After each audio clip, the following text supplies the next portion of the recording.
Council. We had a long, busy day yesterday. We've got a few carryover items we didn't get to yesterday that we'll get to today.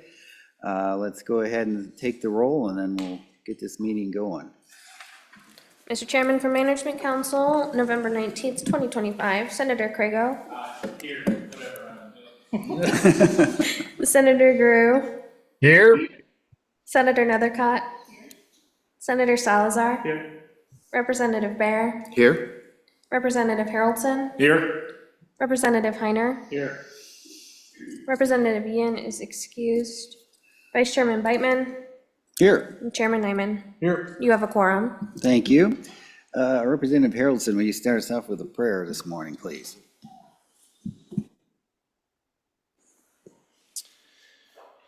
Dear Heavenly Father, we just thank you so much for the opportunity we have to be here in the people's house, doing the people's work. God, I pray that you would lead and guide, that you would help us to think before we speak, God.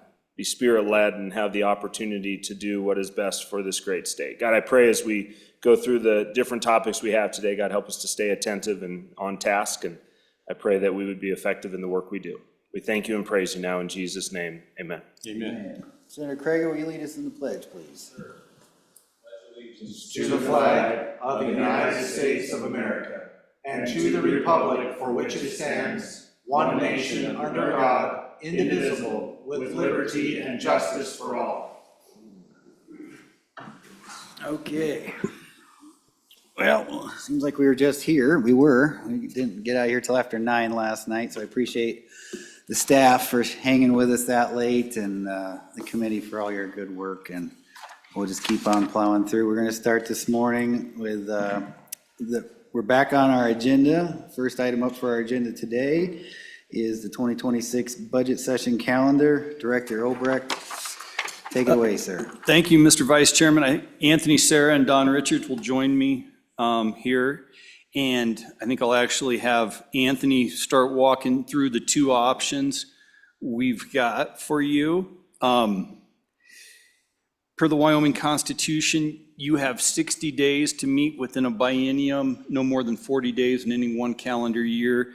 Last year, during your general session, you met for 37 days. So we've got 3 days to carry over that we could use, and we've got two different options for you.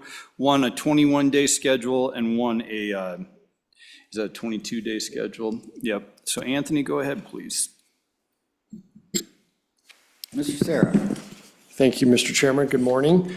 As Matt said, we have two options for you here to consider, a 21 and 22-day schedule. They obviously look very similar. Obviously, you convene on Friday or on Monday, February 9th at 10 a.m. Your deadline for bill drafts to be in their final form to LSO is day 3, which will be Wednesday, February 11th. Don can talk a little bit more about this here in a minute, but both schedules contemplate starting the budget week 1, spending 2 days on committee of the whole, Thursday, February 12th, and Friday, February 13th, Friday the 13th there. And then we would, if you recall, you passed or you adopted a new rule last session. So second reading of the budget would not occur until Tuesday, February 17th to allow that 24-hour period. And then we'll do the 21-day schedule here first. Then day 9 would be the last day for bills to report it out of committee and House of Origin, and also the last day for third reading of the budget. And then Friday, February 20th would be the last day for committee of the whole in the House of Origin. Obviously, we try to keep those two things separate, the third reading of the budget and last day for committee of the whole, and then proceed to day 12 with crossover for your last day of third reading in the House of Origin. And then the second half of the schedule obviously repeats that, finishing on Friday, March 6th would be your 20th day, and then potential veto overrides, a day 21 added on Wednesday, March 11th. And then the 22-day schedule follows that very, very closely. Obviously, the only difference would be It's a little more choppy in that you would come back on Monday, March 9th, for that day 21 to finish any outstanding joint conference committees that you needed to do, potential veto overrides, and then your day 22 would come on Friday, March 13th, to veto any other bills that got to the governor late. And if Don wants to add anything as far as the budget timeline goes, we could do that now. Thank you, Anthony. Mr. Richards? Mr. Chairman, members of the committee, I did want to highlight just a few things for the floor managers and the chairs of two principal committees. First of all, historically, the legislature has operated on a budget week. Due to the change in the rules last year, it is no longer possible to consolidate the action on the budget in 5 consecutive days. So we've spilled over earlier into the first week. One of the houses in the second week, the House or the Senate, will have a very significant challenge in having both the budget and the K-12 recalibration bill on the floor on that same week. There's really just no way to avoid that conflict. Now, that's not to say you don't have to have it on the same day. You will see the budget is every other day. So if the floor managers and chairs of those respective committees want to kind of go back and forth between K-12 and the general operations of state government, that is possible. It also means for the JAC chairman that we're starting earlier, which puts a bit of pressure on the members of the JAC to prepare for presentations on the floor. However, in both cases, you have the same amount of time for that JCC finishing up for the floor, as well as opportunities for veto overrides should the chambers wish to do so. Thank you. Any questions for any of these gentlemen? Any questions? Any questions on Zoom? Senator Grew, you good? All right. good, Mr. Chairman. Okie dokie. Well, thank you, gentlemen. We will take public comment.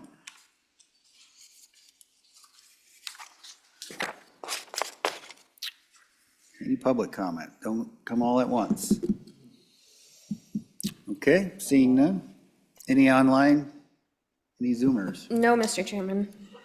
Thank you. Okay, public comment is closed. Committee, what is your pleasure? Do we have a motion on any of these? Any discussion first before let's do the discussion. Representative Harrelson, start us off.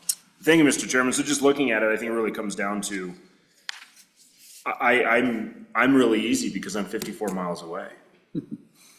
But when we look at people driving, I mean, we look at our good senator on screen over there. I mean, at that point, would we rather it be a situation where we stay an entire week going with a 22-day schedule to that Friday the 13th, or do we turn around and say, you know what, it's only through Wednesday and it gives an extra 2 days of going home? I don't know. I know it's one less day in the schedule. It's a little more cramped. I mean, at this point, an extra day is good, but I also sit there and say, I almost say we go with the 21-day schedule in the simple fact that we're not holding people the entire week and then they're trying to get home on a Friday back to their family. So that was just my thought. I mean, for me, I don't care at all because I'm 54 miles away, but I understand there's a lot of people that this is at the end of session and the battle's already kind of been waged and they're ready to go home. So I don't know, would like to hear from those maybe driving a little further, but that was just my thought. Representative Heiner. Thank you, Mr. Chairman. I echo the same thoughts as Representative Harrelson. I think we could call that a spring break and have a 4-day weekend and have success in having people back on Wednesday. Whereas with the alternative calendar, to hold them over with nothing to do during the week would be a difficult task. People would get, they would be antsy to go home. So giving a 3 or 4-day weekend, I think falls into our normal operations of focusing on the family, get home and see the family for the weekend and spend another extra couple of days.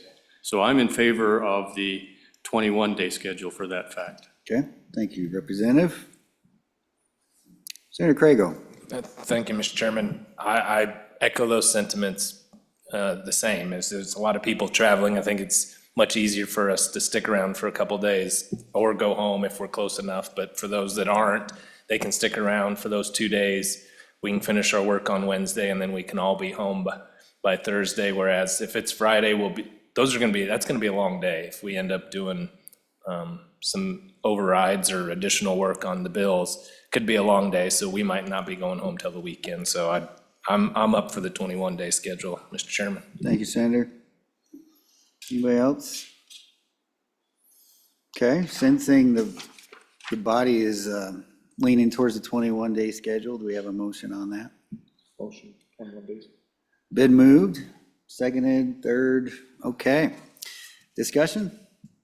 Amendments? Roll call? Or do we need a roll call on this? Probably not. Yeah? Let's do it. Okay, let's do a roll call vote on adopting the 2026 budget session's 21-day schedule as presented by LSO. Sorry, Mr. Chairman, I wasn't quite ready for that. For the 21-day session, Senator Crago, Aye. Senator Guru, Aye. Senator Nethercott, Senator Salazar, Representative Bear, Aye. Representative Harrelson, Aye. Representative Heiner. Representative Yen is excused. Vice Chairman Beitman, Aye, Chairman Nyman. Aye. That is 9 aye, 1 excused. thank you very much. So we have our schedule, ladies and gentlemen. Next item on our agenda is 26 LSO 18, the reviser's bill. Talise Hansen, our staff attorney, will walk us through that. Good morning, Talise.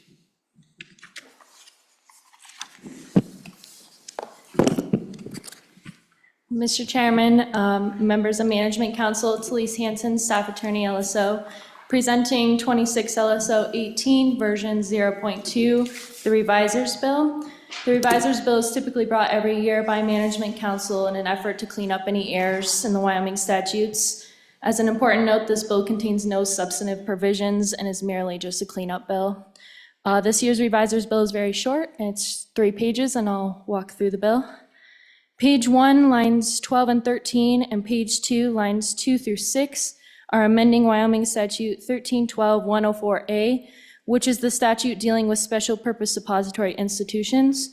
During the 2025 general session and 2025 Senate File 95 Special Purpose Depository Institution Amendments, the bill repealed Wyoming Statute 1312-104D, but did not make the conforming amendment to subsection A to strike the language except as otherwise provided by subsection D of this section. So the reviser's bill makes this change because the language except as otherwise provided by subsection D is no longer necessary because subsection D was repealed. The next change is on page 2, lines 8 through 13, by amending Wyoming Statute 1732-102A14, which is the definition of this act within the Wyoming Decentralized Unincorporated Nonprofit Association Act, also known as the DUNA Act. This paragraph is amended by striking the reference to 1732-128 and inserting 1732-129. Wyoming Statute 1732-129 was created during the 2024 budget session in a bill that created the DUNA Act. The final changes on page 2, lines 15 through 23, and page 3, lines 2 through 5, and Wyoming Statute 1732-126 BIC, which is also within the DUNA Act. This change strikes the word subdivision and replaces it with the correct term subparagraph. Section 2 on page 3, line 7 provides an effective date of July 1st, 2026, and I'll stand for any questions. Wow, that is impressive. Only 3 mistakes of all the bills we did last session. That is a testament to our staff that we found, but it's really good. Usually that thing's pretty thick, so. Okay, any questions for Talise? Any questions? Okay, thank you. Any public comment on the reviser's bill? Nobody wants to comment on the reviser's bill? All right, public comment is closed. Committee, what is your pleasure? The bill's been moved. Seconded. Discussion on the bill. Discussion on the bill. Question being called. Ashley, would you please call the roll? Absolutely, Mr. Chairman. For 26 LSO 18 Revisers Bill for Management Council sponsorship during the 2026 session, Senator Crago? Aye. Senator Guru? Aye. Sorry. Senator Nethercott? Senator Salazar? Representative Bear? Aye. Representative Haroldson? Aye. Representative Heiner? Representative Yen is excused. Vice Chairman Beitman? Aye. Chairman Nyman? Aye. 9 aye, 1 excused. Okay. Bill is passed. Speaker and I will decide who gets the pleasure of sponsoring the reviser's bill. And we'll get that to you guys. We can wrestle for it. All right. Next item on the agenda, number 11, Annual Agency Rule Report. Mr. Brian Fuller, our Deputy Legal Administrator for LSO, will walk us through that. Mr. Fuller, the floor is yours. Yep, thank you, Mr. Vice Chairman. Mr. Chairman, Brian Fuller, LSO. I'm here with the Administrative Rule Review Report. This report covers rules that LSO reviewed between October 24th, 2024 and October 27th, 2025, the dates between last year's report and the date that I compiled this year's report. Just by way of a quick review, the Legal Division reviews rules to consider whether the rule appears to be within the scope of statutory authority and legislative intent, whether the rule has been adopted in accordance with all applicable statutory and procedural requirements and meets all constitutional and statutory requirements and restrictions. So far this year, Mr. Chairman, there have been just over 100 rules that have been submitted for LSO review in calendar year 2025.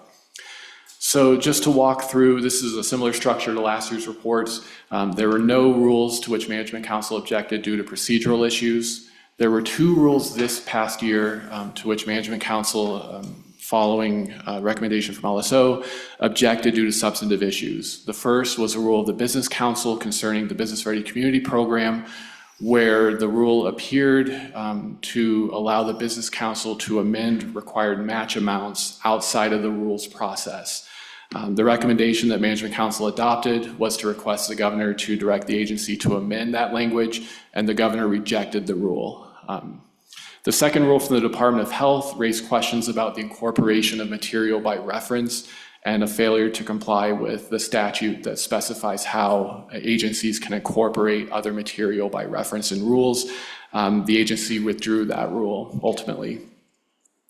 Mr. Chairman, other issues that LSO notes in rule reviews, this is the next portion of the report. The most common issue that LSO raises is a failure by the agency to notify that the rules are new rules, rules that are enacted in response to a legislative enactment.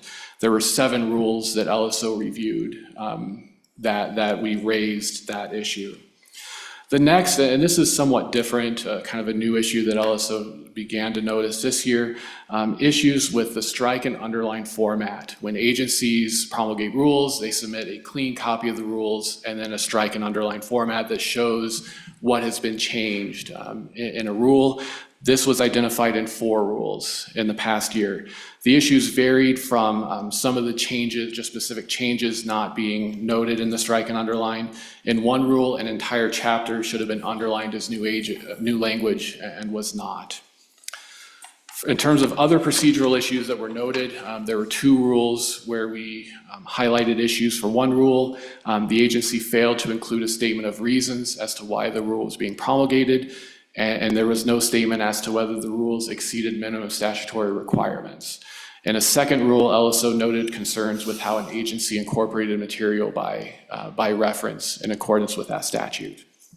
In 12 additional rules, LSO noted other, what I would call minor technical issues. These were generally things like grammatical errors or a miscitation that we noticed. These issues, though, were not ones that rose to the level to recommend that Management Council not consent to that rule. There was one rule removed from a consent list in the past year that Management Council considered in April. This concerned the State Building Commission and the carrying of concealed firearms. I think a big portion of that was the timing of the promulgation of that rule and the enactment of 2025 House Bill 172. And I would note that later the State Building Commission came back and promulgated rules directly in response to that House bill, which we recommended were in accordance with statutory authority and legislative intent. With that, Mr. Chairman, happy to answer questions. Thank you, Mr. Fuller. Appreciate you looking at all this for us, catching all these things. Any questions for Mr. Fuller? And Mr. Chairman, with your indulgence, I'd just like to share my gratitude for Talise Hansen, Anna Johnson, and Josh Anderson. The three of them conducted the lion's share of the rule reviews over the past year. So just wanted to share my gratitude for them. Well, we extend our gratitude to them as well, because that is a lot of work, and they're the unsung heroes that make us look good. So we appreciate you guys. Thank you. Any other questions? All right, thank you, Mr. Fuller. Public comment on the agency rule report. Seeing none. Any public comment online? No, Mr. Chairman. All right, we'll close public comment. Any committee directives? Seeing none. Okey doke. We'll move on to item number 12, the Lander Legislative Room update. Director Obrecht, do you want to give us an update on what's going on over in Lander? And Wendy? Yeah, Mr. Chairman, let's skip to the next agenda item. Wendy, Okay. when she gets here, she can give you an update on All that. right, and then I'm assuming that'll be the email policy? Is that next? Why don't we, is Ogden online? Let's handle Senator Driscoll's request. You bet. Okay. Let's see, where is that? Was that on yesterday's? That's agenda, that's Okay. today's, yep. That's right, we've been skipping around. Okay, so we'll go to item number 14, general public comment. And I hear the good Senator Driscoll's online with us, joining us. I am. There he is. Good morning, Senator. Good morning. How are you? I am good. All right. Floor is yours, sir. I think I've got a travel request up. Is that what I'm on? Yes. Matt? Yeah, Mr. Vice Chairman, Senator, this is your request to attend the, I'm pulling it up right now, Yeah. the nuclear, In Boston at MIT. yep, Nuclear Energy Dominance MIT Symposium at the So, Center for Advanced Nuclear Energy Systems. Okay, Senator Driscoll, you want to talk about that? thank you, Tell us Mr. what you're all Chairman. about. I do. Senator Cooper has been to one of these. This is just informational to get us. Obviously, nuclear has been a very hot topic all around the state and within the legislature. And I feel it's really important for us to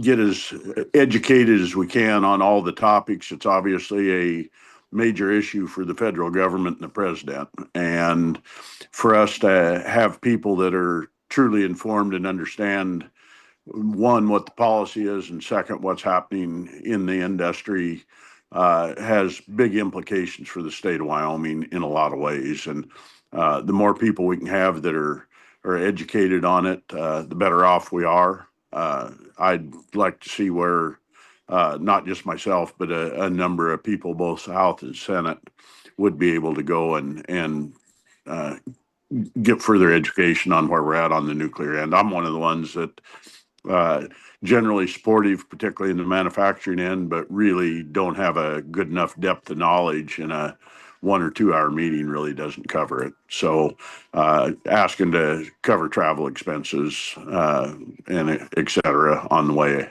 there and back. So I'd appreciate support from the body on it. Thank you. Thank you, Senator Driscoll. Any questions for Senator Driscoll? Yep, Mr. Speaker. Thank you, Mr. Co-Chair.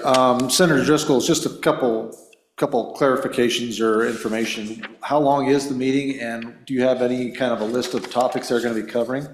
And what do you hope to gain? You kind of elaborate on some more information, but how long is the meeting, and who all is going to be presenting in that meeting? Senator Driscoll. Mr. Chairman, Speaker Nyman, it's at MIT in Boston.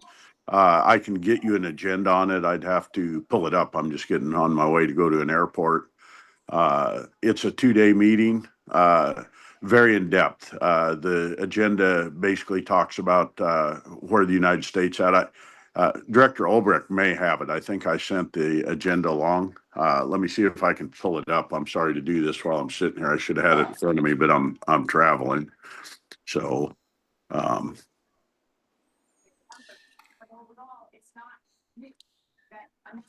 okay. Mr. Speaker? One other thing while you're looking at, thank you, Mr. Chairman. When does this take place? When will this would take place? Next spring. So, trying to. Mr. Chairman. Yep, Senator Grew? Yeah, thanks, Mr. Chairman. Well, I've got it up here. It's March 26th and 27th. It's a day and a half. Session one, as the professor's name I can't even pronounce, but some of the speakers from Westinghouse at U.S. and Canada, U.S. and South Korea, Florence Low Lee, let's see, U.S. and India, and there's also some folks from the State Department, other administration folks. Looks like a pretty well-rounded things, and getting things done at home is after lunch, leveraging USG power procurement from the DoD. Dr. John Parsons from MIT, support by individual states, Texas, Wyoming, Tennessee, by Daniela Zygon, UT Austin. Where the financing will come from, Paul McMurphy. And it just goes on from there. And then there's speakers the next day, and then sessions on Friday, the 27th. So topics, what reactor technologies are credibly ready to deploy commercial service within the next 5 years? Status of the nearest new commercial nuclear reactor projects in North America, how to rebuild the U.S. supply chain. Those are the topics for the second day. And if I can, just to make a comment, I too have, after talking to Senator Cooper, expressed interest, and just to be transparent, I have, up until the last year, never voted for anything even close to looking like anything about nuclear power in my political career, and have been against it pretty much down the line. But attributed to the fact that I can actually learn in my advancing years. I've been talking to some of my fellow senators, Senator Cooper, Senator Anderson, Senator Driscoll, and what I've learned is I don't know what I don't know. And this is being an attempt to try to learn. And though I'm still skeptical, I'm not totally in the camp, but I think it's worth learning, and learning from the best. And so that's what Senator Cooper said this was. And so that's why I give it my full support. Thank you, Senator Grew. Yep, Representative Haroldson. Thank you, Mr. Chairman. So two questions. First one, I see that registration is like 161. Do we have an estimated cost to travel? Like, what are we looking at roughly for this ask? And then the second question, and this is probably a bit of a personal question, but I really would hate for it to be a situation where we send you to this conference, and then if you don't run in the next election cycle, we don't gain that knowledge into the body. So can you speak to those two things? Senator Driscoll. Mr. Chairman, Representative Harrelson, yes. Cost-wise, I can probably tell you, I just went to a conference in Boston this year. You're probably looking, travels, depending on where you go out of, $700 to $1,000, just same as going to DC, basically. Your motels are probably going to be $300 a night in that country, I'm guessing. So, got your meals on it, top of it. So, that covers that. As far as not running again, I think anybody can speculate whether people are running or not, but the knowledge is there, whether you're back in the legislature or not. I can tell you, at least from my end, regardless if I'm back or not, I can assure you I'm going to stay in contact with fellow representatives and senators. retiring, whether you're in the body or not, doesn't mean that you still don't participate in policy in the state. And I think it's just critical that we have people on this nuclear end that actually are dealing with facts, not with, I've watched the social end of this, and there's lots of fast and furious things out there that just flat aren't true. And I think it's critical that we have people that are educated and understand what the facts are. Doesn't matter what side of it you're on. I'm similar to Senator Grew, is I'm all in on the manufacturing. On the rest of it, I've got to be convinced on safety as far as fuels and that end. And the only way you can get there is actually to look at what's happening on the ground and where it's at. And this is going to put you shoulder to shoulder with those people. I would hope there'd be a number of people go. I think it's a very cheap investment for the legislature when you look at the gravity of nuclear in Wyoming, because it's coming at a bare minimum, it's coming near us, whether it comes here or not. And I think it's a critical decision that we're well informed whether we stop it, let it happen, and if we do, how we set up the rules and take care of it. Wyoming's been a leader forever. When you look at coal mines and technology, we actually regulated way before the federal government did, and did a better job than they did. And I think the same needs to be true if we're going to play with nuclear. So I'd ask you, I've asked for, in 6 years, I've asked for 2 trips. Kind of interesting. I was denied the Ireland trade deal before, and this is the second time. I think it's an important trip. Thank you. Thank you, Senator. It sounds like Wyoming is on the agenda out there. They're going to be talking about us, so I think it's important to have actual people from Wyoming out there. Is anybody from Wyoming already planning on being there? You mentioned Senator Cooper brought this up, but is he planning on being there?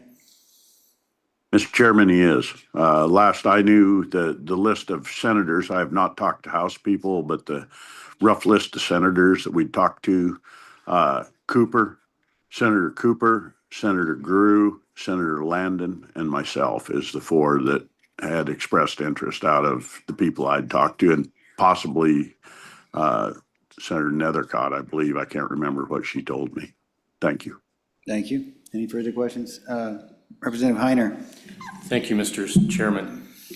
Senator, could you explain why you chose this one to want to go to? Looking up nuclear symposiums, there's a plethora of different symposiums all over the country next year, and there's one that catches my eye, Nuclear Energy Conference and Exposition in Dallas. So why the one at MIT? What pricked your interest on that one over other opportunities? Mr. Chairman, Representative Heiner, Senator Cooper brought it to me. He went to it last year or the year before, said it's the leading experts in the United States. MIT obviously is a leader in technology, and that's the one that was brought to me. I certainly would be willing to look at others. I think the education's a big deal. I'll be flat honest with you. I don't care where people go to them at, as long as they're fact-based and have the right people at them. I'm open to anything. To be honest with you, going to Texas is a lot friendlier than going to Boston for me. But the travel aside, what I want to go is to the one that has the best level of being able to educate us on an honest basis. Thank you. All right. Any further questions for Senator Grew? Okay. Thank you, Senator. Thank you. All right. All right, committee discussion. Oh, Representative Bear.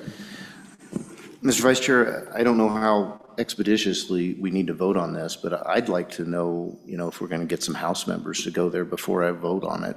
It would help me to be encouraged to send senators if I knew that there were some House members going too. And I agree with the senator that educating is important on this subject. And so we certainly have some outspoken members in the House that on this issue. And I'd like to see that some of them go and see the other side of the issue, if you will.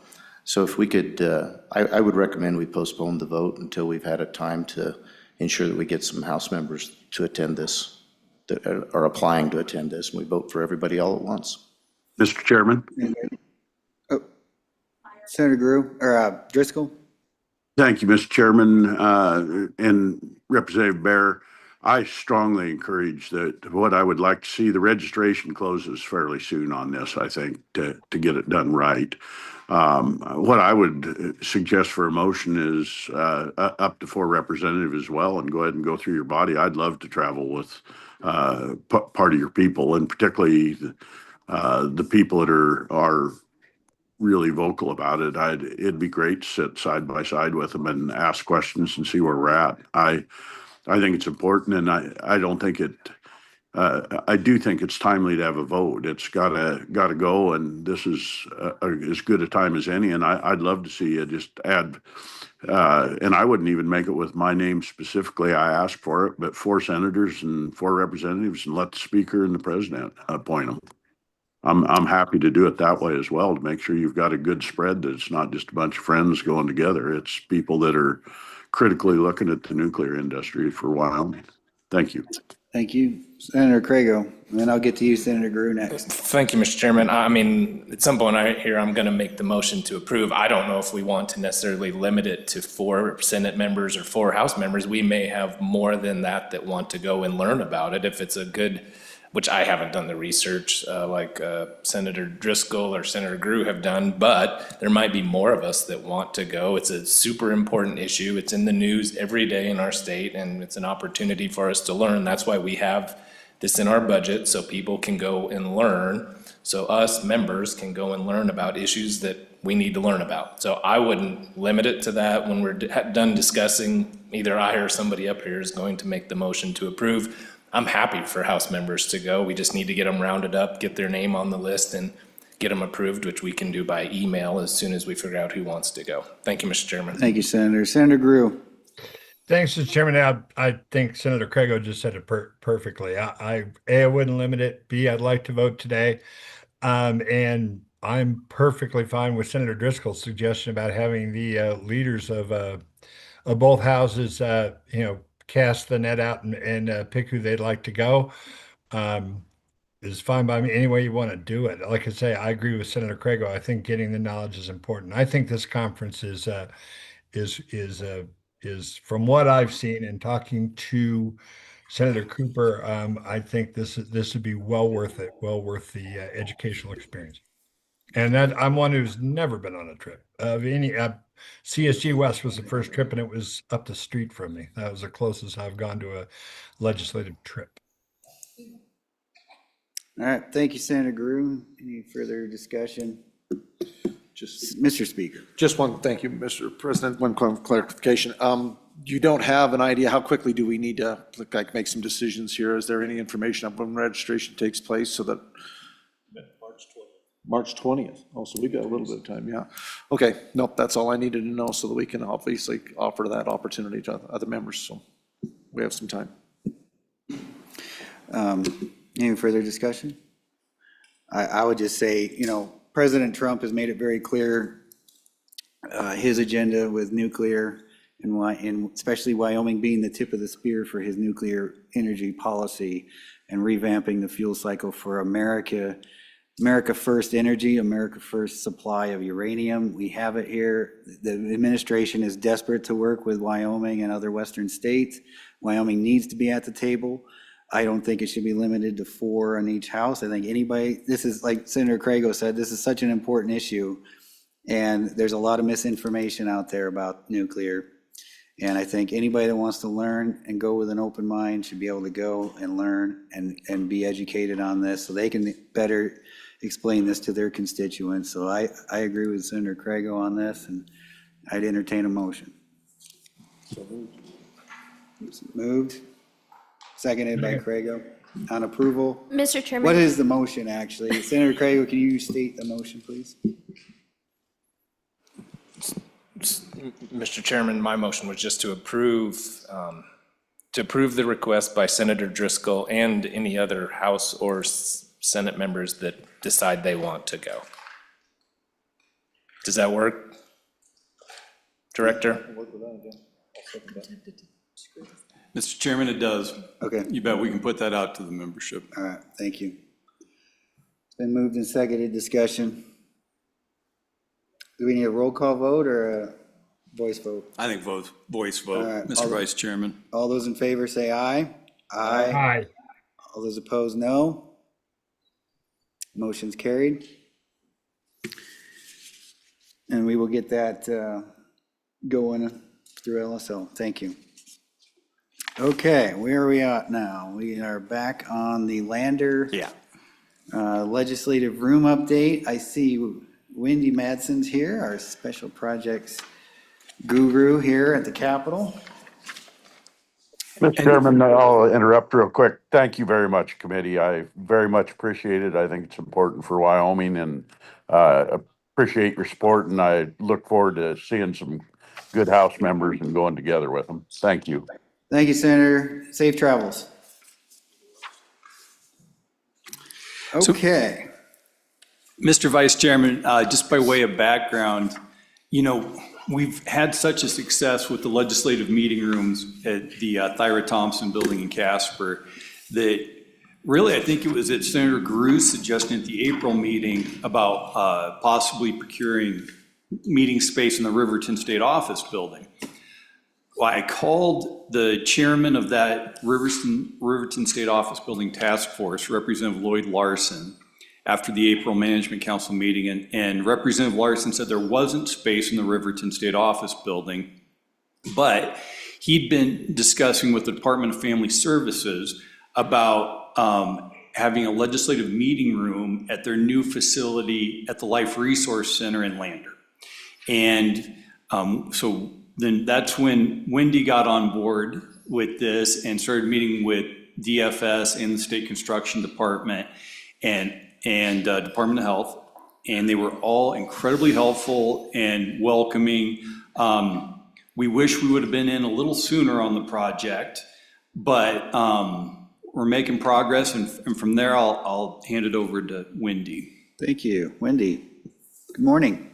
Good morning. Thank you, Mr. Vice Chairman. My apologies. I didn't realize you guys were so far ahead of schedule this morning. So I'll keep this pretty tight. In front of you is a drawing of what that space could look like for a full legislative interim meeting, along with a number of AV symbols that I can walk you through. But Matt actually deserves a ton of credit for what happened at Thyra Thompson. When that building was being built, he got a little footnote stuck in there saying that we would need some legislative meeting space, and that has been just incredibly invaluable for any of you who've had meetings up there. I can tell you back before this building was renovated that Anthony and I used to crawl under tables setting up mobile microphones in this building. There was one committee room that actually allowed for AV, and we had to plug it in and unplug it every time we met, and there were folding tables. And so we've come a long way, and I think it provides an incredible amount of transparency for the public, as you've seen. Now to the point at which when you go out around the state, obviously there's an expectation that you provide the same level of streaming services. So when Matt approached the opportunity to have meeting space in Lander, the room is great. It actually can seat 70, as you can see on that drawing. It can accommodate a full 14-member dais. It will allow for testimony table, staff table. There's restrooms nearby. There's ample parking. It is at the Life Resource Center, which is operated by, as you know, the Department of Health.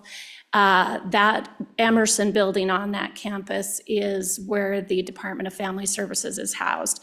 We've tried, as we've developed this plan, to be very sensitive to the client's needs at Life Resource Center. There's direct access off of the highway to this building. So we'll be able to direct public. We may need some signage on the campus that directs to this Emerson building meeting room. But it's really kind of just luckily fell in our lap thanks to the work of Representative Lyerson and some other members of that Life Resource Center task force to set up this meeting space. The only thing it lacks is any AV other than a couple mobile monitors. So as you know, we've contracted with our AV designer, K2 Salas O'Brien, to develop essentially the full component of what you have in Thyra Thompson. The only difference is Thyra Thompson, while that is intended to be mobile and you could move that dais around, it is anticipated for Department of Family Services needs that they will break down that dais that you see in these drawings for a lot of other uses in that space. So the microphones will not be what we call fixed, hardwired microphones. They will be a mobile microphone, similar to if you've had a meeting down in the auditorium. It'll be similar to that. Otherwise, the setup, you should be able to come to that meeting, and AV will be seamless to you, as well as for our staff setting up meetings, not having to set up AV. There's just many things that can go wrong the more you plug and unplug things throughout time. So essentially where we are at right now is we have worked, as Matt mentioned, throughout the interim, not only with DFS and Department of Health, but also State Construction Department, to not only accommodate what we need for a full legislative interim committee meeting, but also Department of Family Services does a number of trainings up there throughout the year, and they use the space differently. So there's a number of ways that the room can be configured. It will have full microphones, speakers, streaming capability, wall-mounted monitors, so we'll be able to do similar meetings to this where folks can remote testify in the room. As you also know, as we went through design this interim, we learned that we needed additional electrical circuits to accommodate the AV, as well as wall outlets and floor boxes. So we've recently engaged Salas O'Brien, also does electrical work to further AV, and thanks to some of your suggestions, we actually were able to, the company subcontracted with a local Lander electrical firm, and those electricians were out and they were familiar with the building because they'd done the electrical work during the renovation. So they were able to do a lot of the site inspections, find the paths so that we can actually get under the space and install the floor boxes.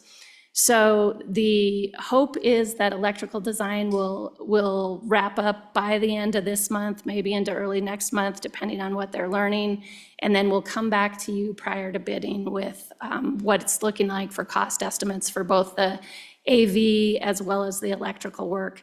And as Matt had mentioned earlier, this interim, we also have some miscellaneous furnishings needs. It's really nice up in Casper now. We pretty much stock that facility at the beginning of interim, so anything that we need for making coffee, we have statutes up there, we have session laws up there. DFS has graciously said that we could use some office space up there as kind of a remote space to store all of that. So we'll be coming back to you later this interim. There may be, as I mentioned, some small signage needs to direct traffic to that portion of the building where the meetings will be held. There's actually a separate entrance right off of the meeting room. So I did a site tour there earlier this interim and was just delighted with what we found and what the functionality could be for holding interim meetings. So with that, I can take some questions if you have. Thank you, Ms. Madsen. Representative Haroldson. Thank you, Mr. Chairman. So, Ms. Madsen, thank you. Seat 70? Yeah. Okay, Representative Heiner. Thank you, Mr. Chairman. Ms. Madsen, do you anticipate this to be available for interim committee meetings this coming interim? Ms. Madsen. Mr. Vice Chairman, Representative Heiner, that is the hope. The electrical set us back a little bit on design, but we're hoping that we can get it bid out and the work done while you're in session. It might not be April meetings, but we're sure striving for that. Thank you. Any further questions? Ms. Madsen, I haven't been out there. What is this on the first floor, second floor? What's the parking like? Looks like there's plenty of egress to different rooms for safety. Just kind of give us a lay of the land for those of us who haven't been out there. Yeah, you bet. So you come directly off the highway and there is ample parking adjacent to the building. There is, during weekdays, there is employee parking in some of that area. So we've been working with Department of Health on what that would look like, but there are a couple parking lots immediately adjacent to the building.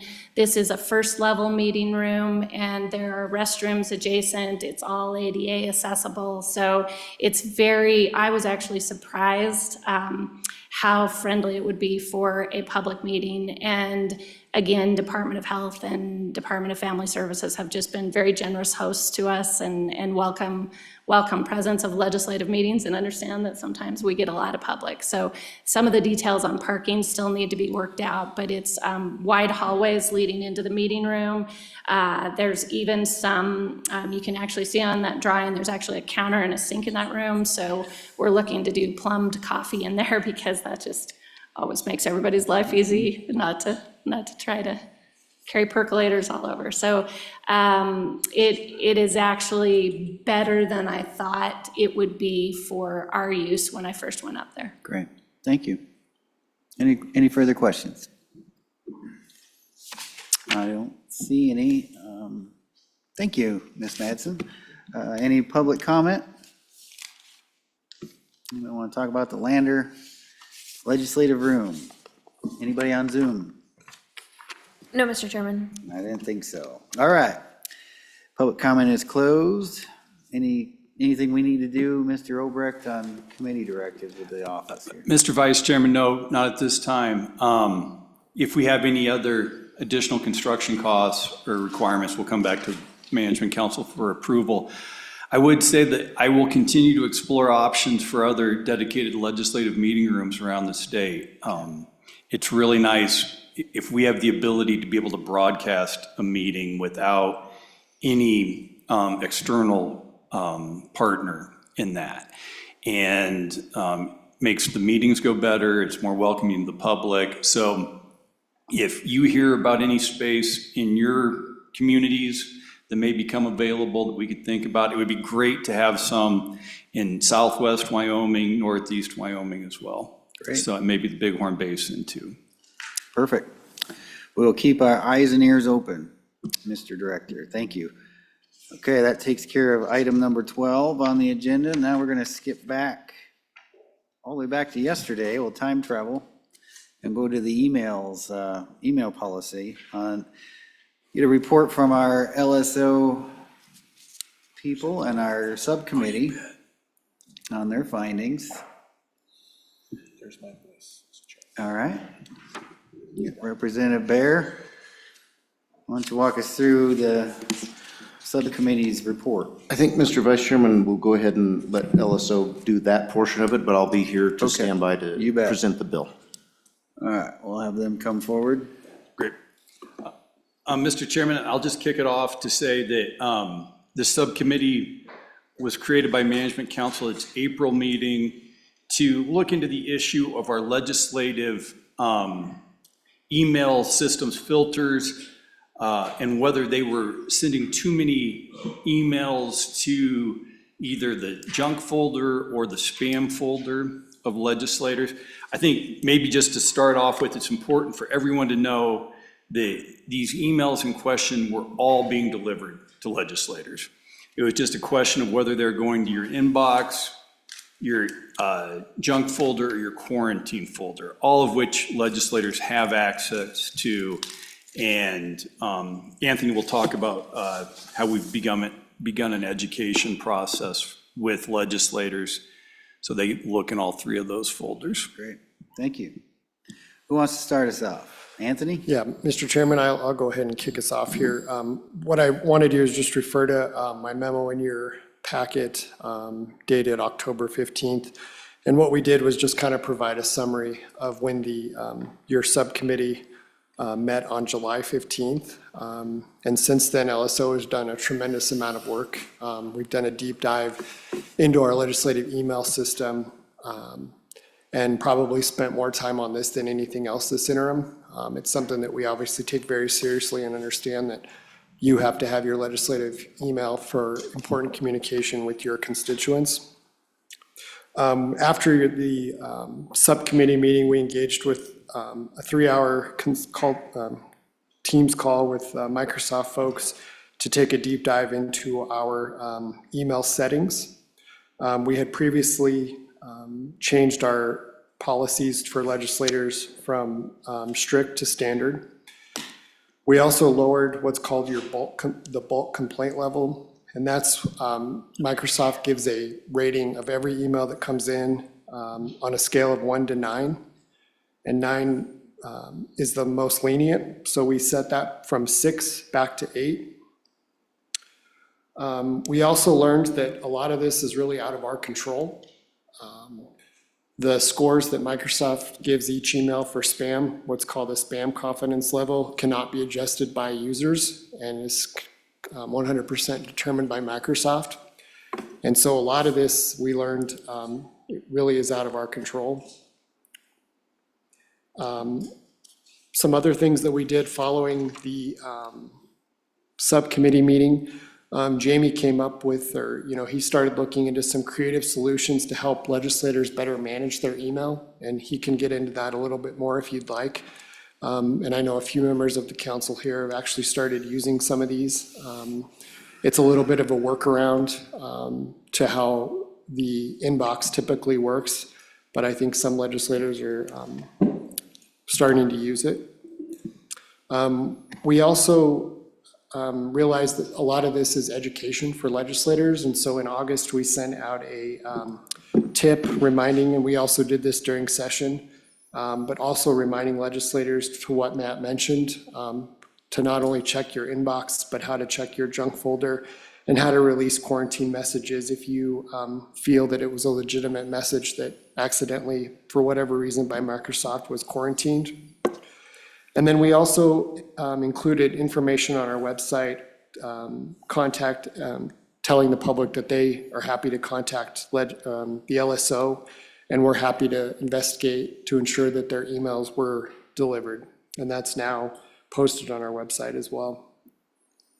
As we approach session, we plan to continue to not only educate legislators, to ensure that they're checking all of the different areas that they need to within their inbox, but also monitoring our settings and ensuring that not a large amount of email is going to either junk or quarantine, and we continue to monitor that on a weekly basis, and we'll do so more frequently even as we approach the session.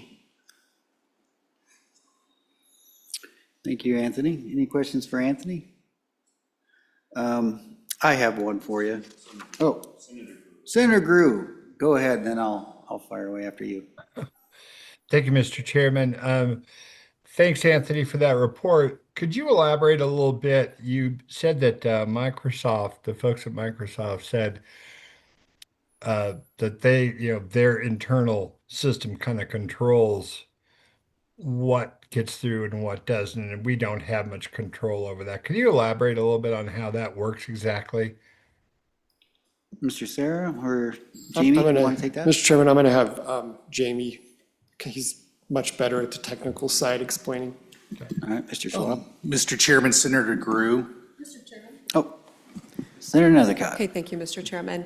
I think it would be appropriate for our staff, whom we know and are familiar as being kind of connected to IT, but I don't know that the public does, and I don't know that we have a full appreciation of your backgrounds either. So if you could introduce yourself, just like you were not connected to us and we didn't have this familiarity, of course, provide your background and education level and your ability to opine on this current situation before us, if you could, please. Thank you. Excellent. Thank you, Senator. Good point. Sure, Mr. Chairman. Apologize for not introducing myself at the beginning, but so I oversee the IT. I'm Anthony Serra, Deputy Operations Administrator, and one of my many duties is to oversee our IT division, in addition to all of our operations. So that includes IT, all of our front office interactions, our public information officer, media relations, facilities management, emergency management. So it's the kitchen sink, basically. But one of my duties is to oversee the IT staff. I've been with LSO now for nearly 20 years, and have been intricately involved in many of our IT development. So although I haven't been a part of the IT department since my since the beginning of when I started here, I have been intricately involved in a lot of what IT has built and helped with a lot of the project management side of our systems. Thank you. Jamie Schaub, Senior IT Strategist. I've been with LSO for 16 years now. And my background is I graduated from the University of Wyoming with a business administration degree, and I started working for the state of Wyoming almost 30 years ago.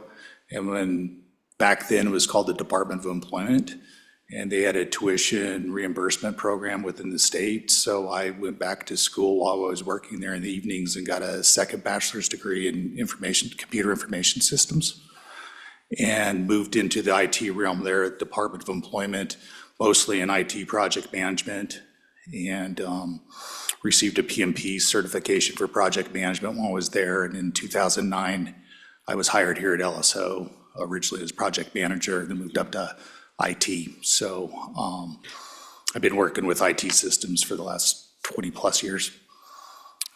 This situation here with email, I've dived more into Exchange than I ever have in the time I've been there.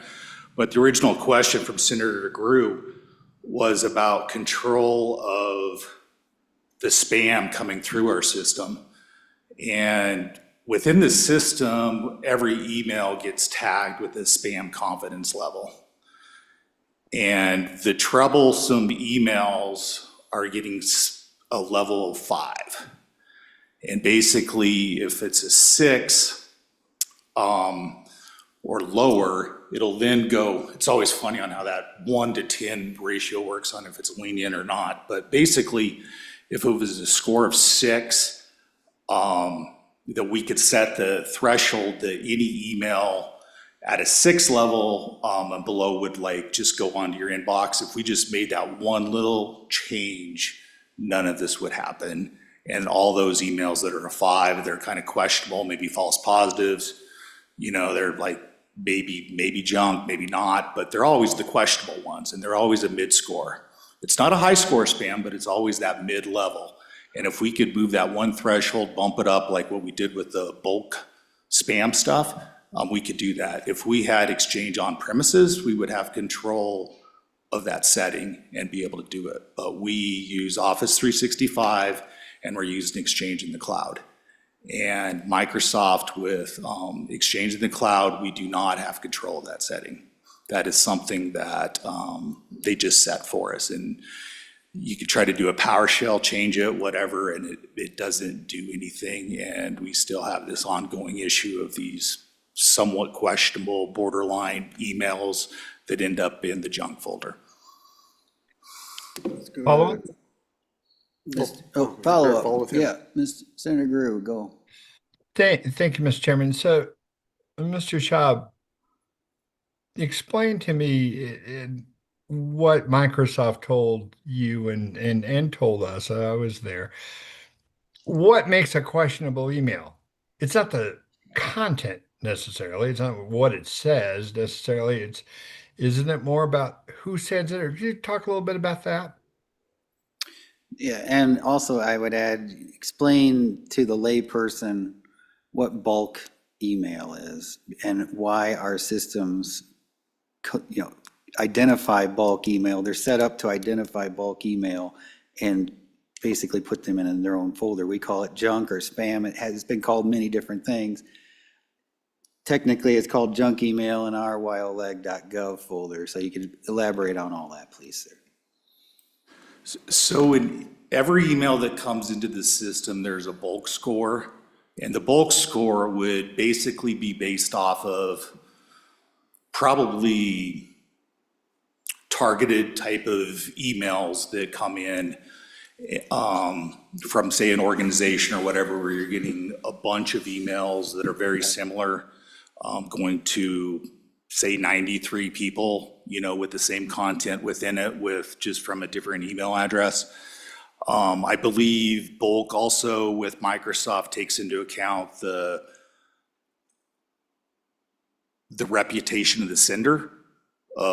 There's usually a mail service or something like that going on, so the reputation of the sender also gets impacted in that score that Microsoft comes up with their algorithms that I can't explain or anything like that, but that does factor into it. Spam, on the other hand, are probably more of an individual email that's coming into you from an unsolicited source, whether it's like, say, a Gmail account or some like more of an individual type basis or whatever.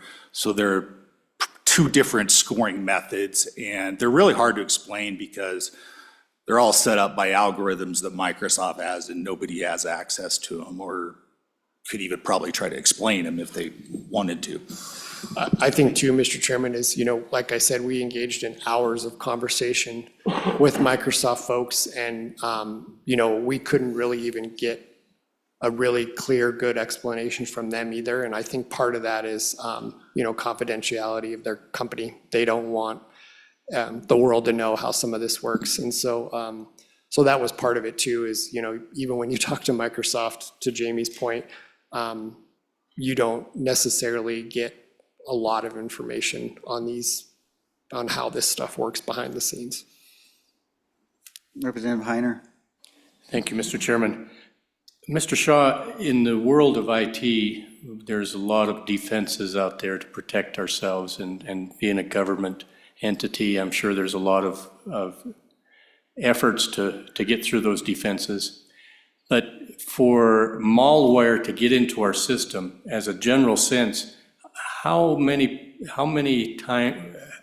what percentage of malware enters an IT system through the email versus other means? Mr. Schaub. That's kind of hard to get a number. I do know that I receive, or the whole IT group receives an email when basically an email comes in with that type of, say, an executable file, malware, whatever, and Microsoft detects that, and they will not deliver that message that has the malware.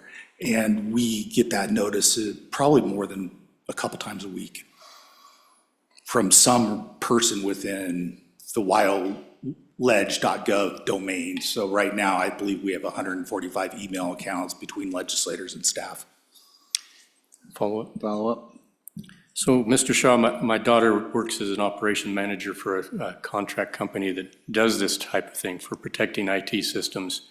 And they've had a couple of instances where malware has entered in and brought down the whole company system, and it is through email.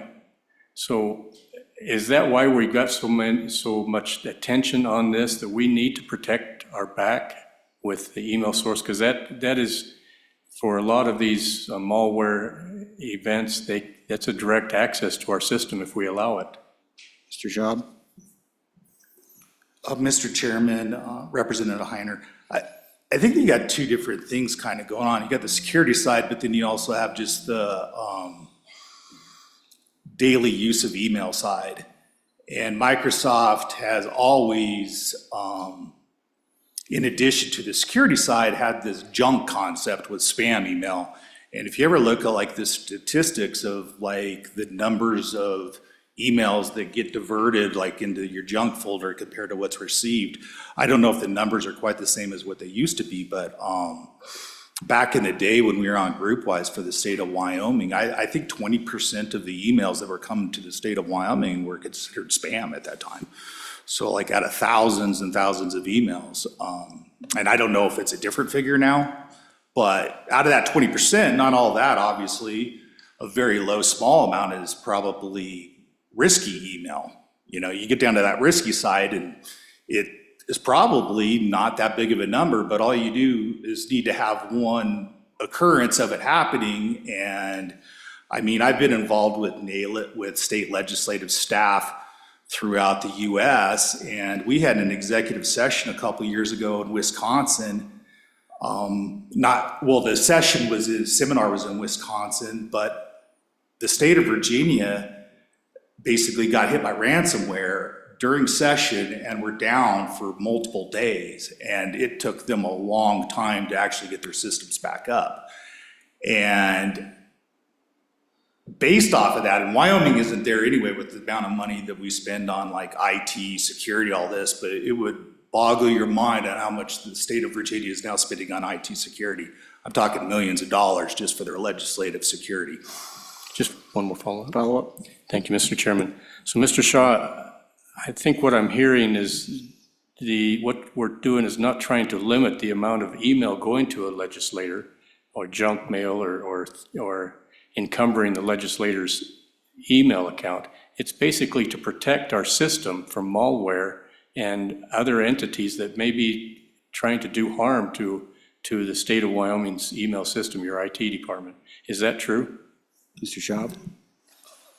Mr. Chairman, Representative Heiner, I believe that's accurate. You also have phishing, where that's actually protecting an individual, where you get some emails and you guys receive them about where supposedly your IT staff is asking for you to change your password because it's going to expire or whatever, and they want you to try to log in or whatever. So those types of emails also get detected. So there's multiple variations of what happens.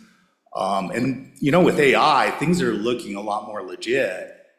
A lot of times you can look at an email, when you receive an email and you're like kind of skeptical on whether it's legit or not, you can just kind of hover over that from email address. And if it doesn't say wyoledge.gov and they're asking you to change your password, you're like, well, this isn't correct. If you get these from banks, whatever, I mean, the best way to always do that is go to the source. Go to that bank site or whatever and change your password there. Never do it from an email.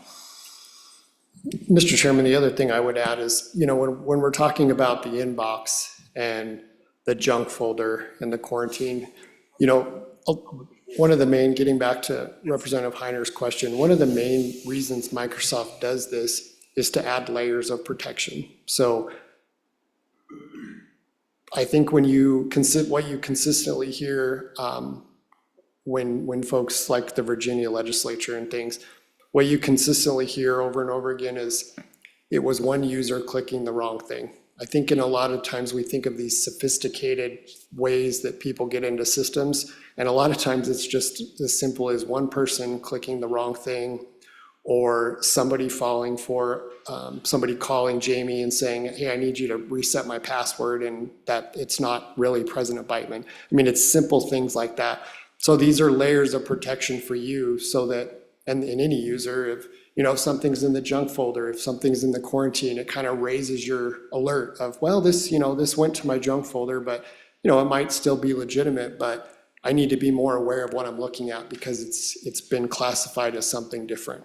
So that's kind of how I like to think of these three layers is protection for the user and how they're classified. And sometimes, not most, a lot of times non-threatening things end up in those folders for whatever reason, but it helps the user, be on guard of what to look for if it's depending on where it's being delivered to. Thank you. Senator Nethercott, did you have a question? Senator Craigo. Thank you, Mr. Chairman. So, Anthony, I had a discussion with you a little bit about attempts on our system, and you had given me some numbers. Could you tell the public, tell the committee what those numbers look like as far as login attempts on our system? Sure. So Mr. Chairman, during a 1-month period this summer, we looked at what are called failed login attempts. So we can assume that a lot of those, some of them may be simply, Senator Craigo entered his password incorrectly, but we can assume that the vast majority of those are folks trying to hack your email system. And in a 1-month period, the senators had over 10,000 failed login attempts, and the representatives had over 15,000 failed login attempts in a 30-day period. And we can see where those are coming from, and they come from all over the world. And so it kind of tells the story of how vulnerable your email and really our entire Office 365 environment is. Follow-up? Thank you, Mr. Chairman. And do you remember the country where the majority of those login attempts came from? Mr. Sarah? Mr. Chairman, I don't have that in front of me right now, but I know a high number of them were from China, but I don't have those statistics in front of me right now. Follow up? Yep. Thank you, Mr. Chairman. Yeah, I just wanted to point out that I believe the number one place that those failed login attempts were coming from was China. Mr. Shaw. Mr. Chairman, Senator Craigo, this doesn't directly go to your question about where they're coming from, but a real situation in the legislature just happened a couple weeks ago where we had a legislator who was participating in a committee meeting here in the Capitol, and we get these alerts that come in for risky sign-ins. And we were looking at it, it was Buffalo, New York. And that person actually got in to the legislator's account from Buffalo, New York. And we were down there in the IT group going, well, this is a risky sign-in from like Buffalo. And I was like, well, I think he was just in Cheyenne like at that time. And we like looked and I was like, well, maybe he was on Zoom and was coming into the meeting remotely. Found out he wasn't, he was in here. We contacted him and it wasn't him at all. We changed his password, but that is a situation just in the last month where a legislator's email had been hacked and somebody did get into it. Mr. Chairman. Senator Nethercott. Thank you, Mr. Chairman. Why would someone want access to our emails? I mean, obviously to look at the interesting content that we may be receiving, but to a bad actor, let's say in China or Buffalo, New York, which seems to be a very popular location, they don't really care about whether or not we're changing our property tax scheme in Wyoming, right? I mean, I don't think the people in Wuhan are particularly concerned about our tax structure. So what is it that they're really trying to get to, if you can speculate, or if you know from other cybersecurity conferences you've attended or information that you've learned as to why these nefarious bad actors would want access to our emails and what harm they could do to the state, not only the legislature, but let's say any other state entity of which we may have access to or contact with as a result of that hack. Mr. Schaub. Mr. Chairman, Senator Nethercott, my opinion on that is if they can get into your account, they might be able to hit the right account that has the admin credentials. And if they have the admin credentials and stuff, that's when they can start locking down different things within your site, cutting off access, other types of things.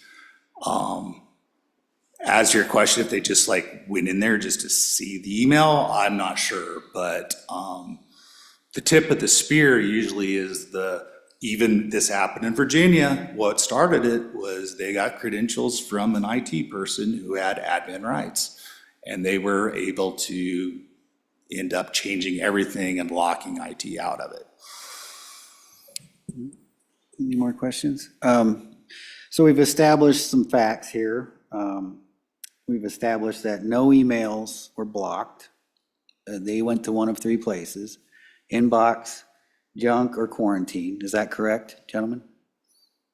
Yes, Mr. Chairman. Okay.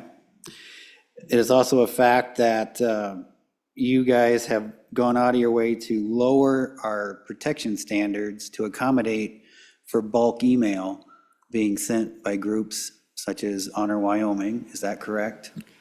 Yes, Mr. Chairman, I can tell you that everything that we have control over, we have absolutely done everything we can to find that balance between security and lowering it as much as we can to make sure that things are getting through as best as possible. Thank you. And then, Mr. Schaub, you went through a workaround and went out of your way and spent lots of your time and effort to help legislators do a workaround so they're getting more of that bulk email that they may want to read. Is that correct? Mr. Chairman, that is correct. By adjusting these parameters or settings, more email is coming in. I also worked in conversation with Representative Bear over the interim to, if people were interested, and they wanted to kind of eliminate on their own personal choice their junk folder, I found out a way that if email comes in, if they run this one process that basically would just label the email as potential spam, but it would go into the inbox. So it wouldn't be diverted into another folder or anything like that. It'd be with all the other email, but there would be a tag with it so people are aware that Microsoft did flag this or have some kind of concern. Thank you. And finally, it's been insinuated online and on billboards that our staff and certain legislators are purposely censoring emails and content thereof. Is that true? Mr. Chairman, no, I can assure you that nobody within our IT section is selecting where emails go, nor do we have the resources to do that with the amount of email that you all get. Thank you. Mr. Shaw. Mr. Chairman, I'll just add to that. In my 16 years, there have been requests from legislators to block certain people, and IT has never done that. That's not our place. Never happened. Never have. Okay, let the record show. Thank you. Senator Nethercutt. Thank you. Did you disclose to Microsoft, or did you ask Microsoft about this request for the releasing of quarantine domains? And can you tell me their response?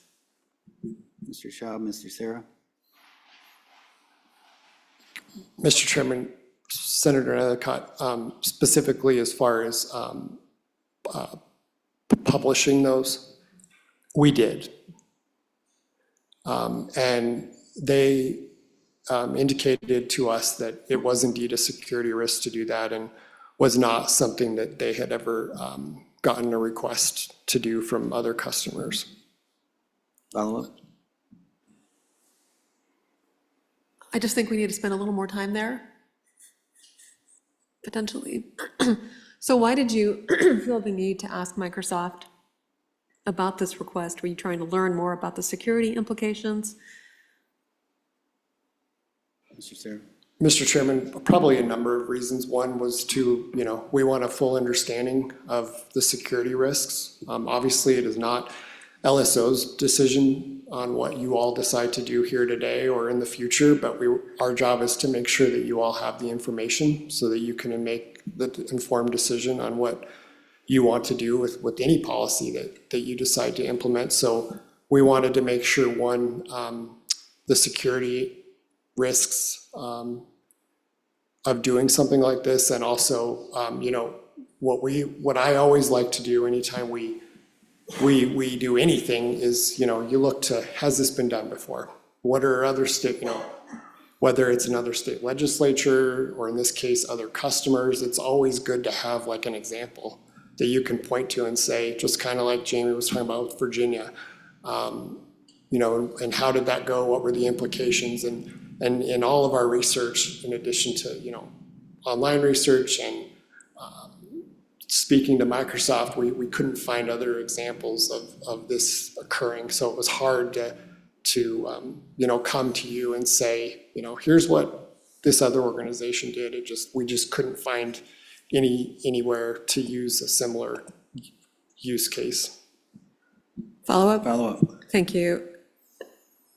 So I found some use cases of inadvertently published quarantine domains that resulted in serious cyber attacks.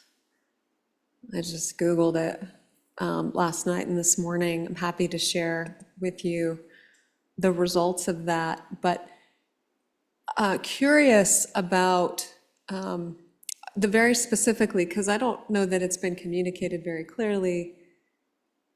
Was it the recommendation of Microsoft for us not to publish quarantine domains? Mr. Sarah. That's correct, Mr. Chairman, Senator Nethercutt. That was their recommendation, was to not publicly provide a list of things being quarantined. Follow up? I'll ask a follow-up. The logical follow-up to that would be, are you aware, gentlemen, either one of you, of any government anywhere in the world that would do something like that, has done something like that, to basically strip down their cybersecurity and publish a list of showing what your spam folders are picking up to give bad actors the blueprint to target their hacks? Are you aware of any government that's done that?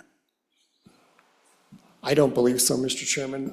I think specifically when it comes to state legislatures, I believe that, Jamie's very much involved with NCSL's IT section, Nail It. And I believe that this is probably something that would have come either through an email survey or discussed at a conference or something that Jamie had attended. And I don't believe that Nail It has talked about this issue. Mr. Chairman, this has never came up at a NAILT meeting. I've never talked to anybody, a counterpart or anything about relaxing the security. Probably, I'd say a third of the topics. Every year we have a professional development seminar with all the IT staff for NCSL. And usually about 150 people are there, and usually about maybe 20, 25 states are. And I bet a third of each conference is focused on security and how you could tighten things up and things to be aware of. It's never on the relaxing, let's go the other direction. I've never been a part of any topic or seminar related to that at all. Thank you. Senator Endicott. Yeah, Mr. Chairman, if I can, I mean, just in my own effort to learn more about this, you know, one of the famous ones, and wondering if our IT staff has heard this or read about it anywhere, which would be QBot or QuackBot or Pink Slip Bot. Does that sound familiar? No? Well, it's a sophisticated and persistent banking Trojan and information stealer that evolved into a major initial access broker for human-operated ransomware groups like Black Bastet and Conti. Active since at least 2007, it was designed to steal financial data, login credentials, and other sensitive information from compromised systems.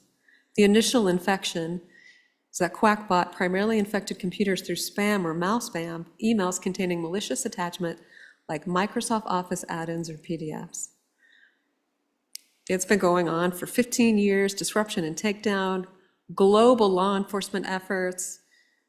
You can report it to the FBI or CISA, but I'm concerned that due to the global network of this, and this is just one, again, I encourage everyone here in the room that's concerned about this to Google it. You can find all of these efforts and how they have jeopardized critical infrastructure and exposed us to our foreign adversaries, and how we may be enabling China and Russia to impact our operations of government here. As we know, there's a lot of important businesses underway.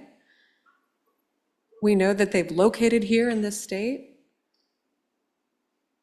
And so I just am concerned that we don't have the requisite level of expertise, and I think you are the best to understand the type of threat that we could be exposing ourselves to that is misplaced.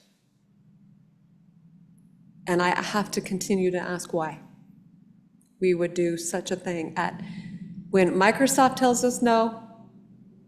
Our own IT professionals say in the other 49 states and US territories, they've never heard of requests like this, and they think it's a bad practice that could expose us to further harm. Why we continue to engage in such a dangerous threat to our critical infrastructure.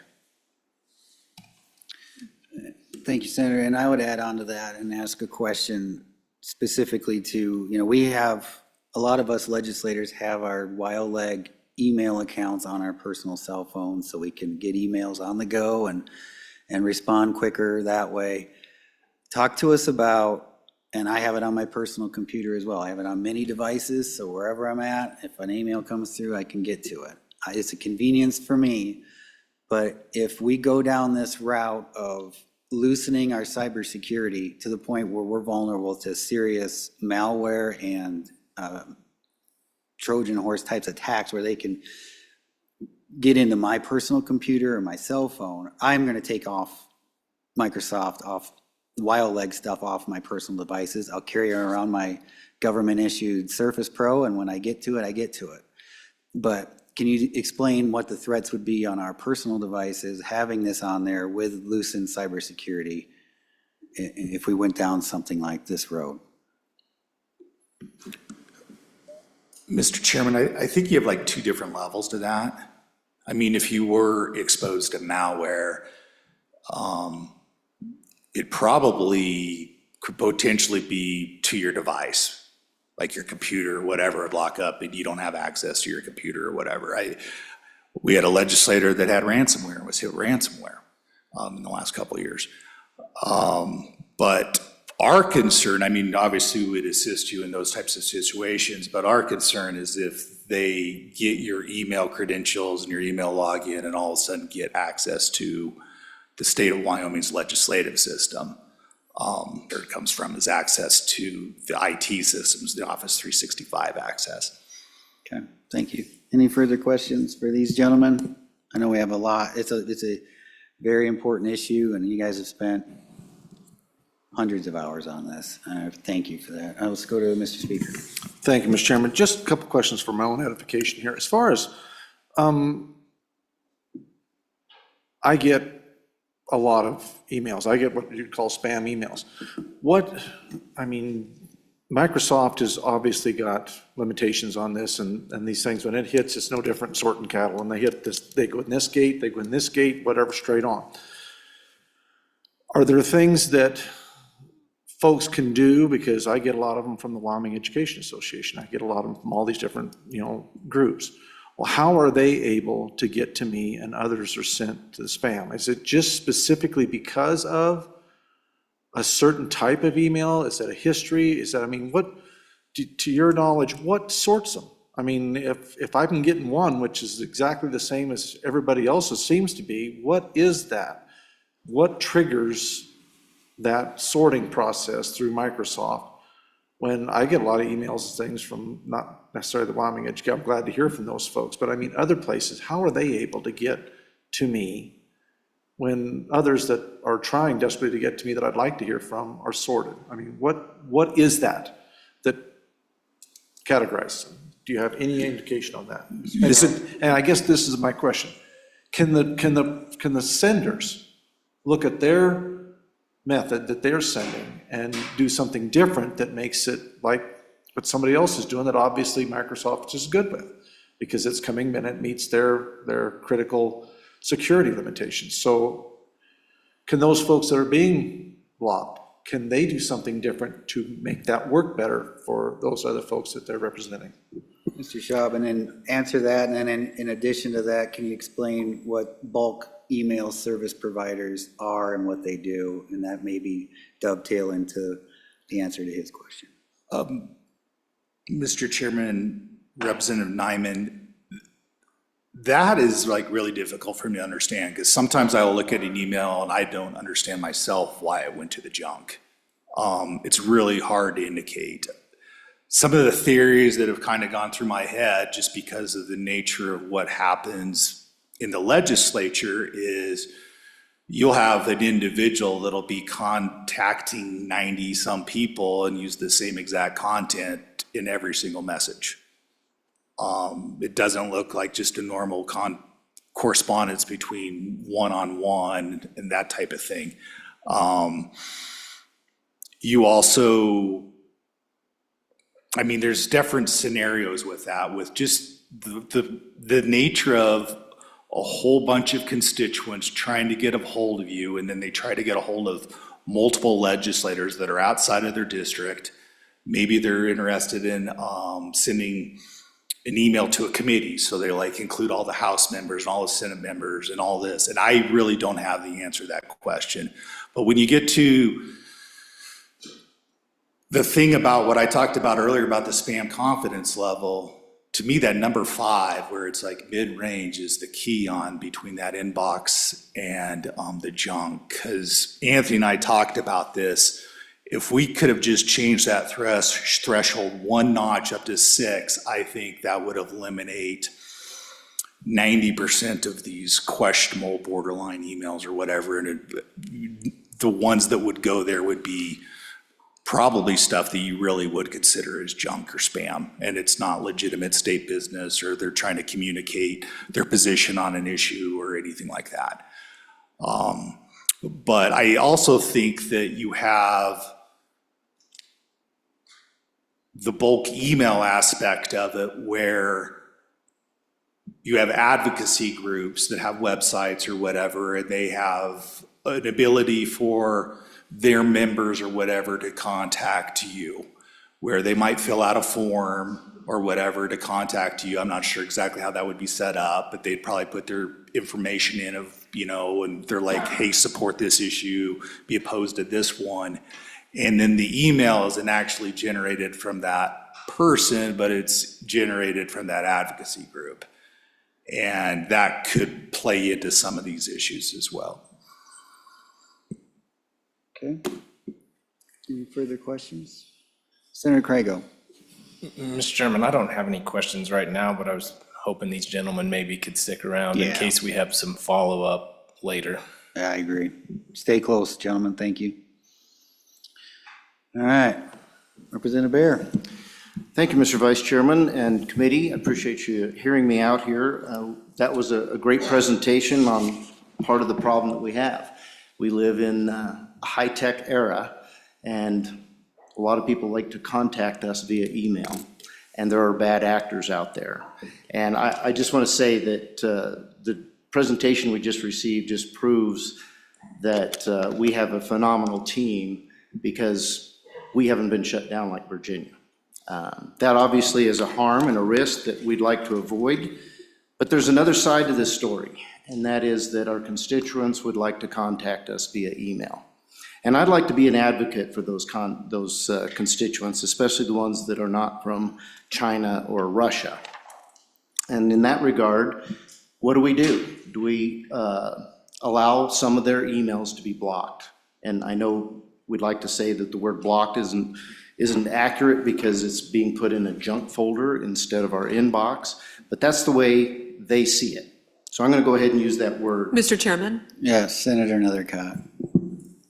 what does blocked mean to you, Representative Barrett? Because I think one of the biggest challenges we have here is really a fundamental lack of information, knowledge, and competency by all of the constituents involved, us, the legislature, about definitions.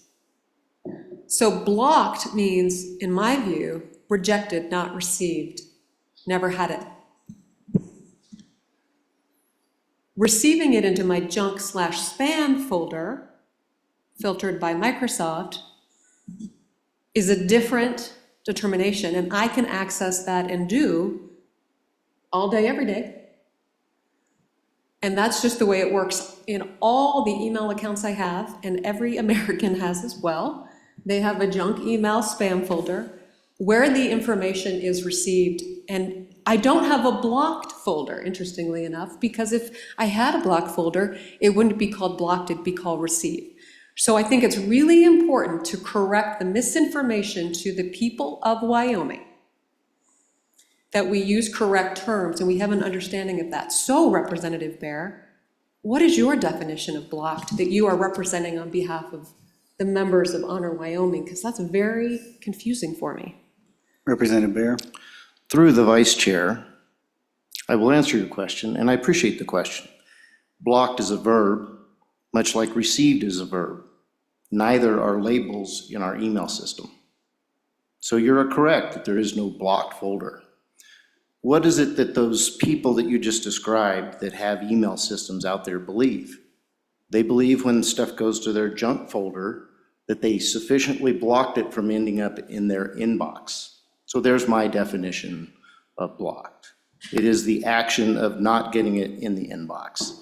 And to be honest with you, I think the public needs to understand that during the session, each of us probably receives between 200 and 800 emails a day into our inbox, and who knows how many into our junk folder. Mr. Chairman? Senator Nethercott. So I have my email open right now, and interestingly enough, it has a number next to it. So I can see in my inbox, I currently have 6,322 emails. I can go to my junk email and see the same thing. I can see my deleted items, and I can even go back in and retrieve emails that I have deleted, and it tells me how many of those I have as well. You have the same. In fact, everyone who uses a Microsoft 365 Outlook account has the same capacity, which is where we all have a level of understanding of what that looks like. Thank you. Representative. Mr. Vice Chairman, I don't think there was a question there, but I'll accept the comment and respond to the comment that, yes, many people have emails and understand that they have a junk folder, and they understand there's a lot of things in those junk folders, but they don't read them. And they don't anticipate that we're going to either, because we've already got a lot of stuff in our inbox. And it's the public and the perception of the public that's very important. I think the good majority floor leader of the Senate brought that up, that maybe there's some misunderstandings about how our email system works.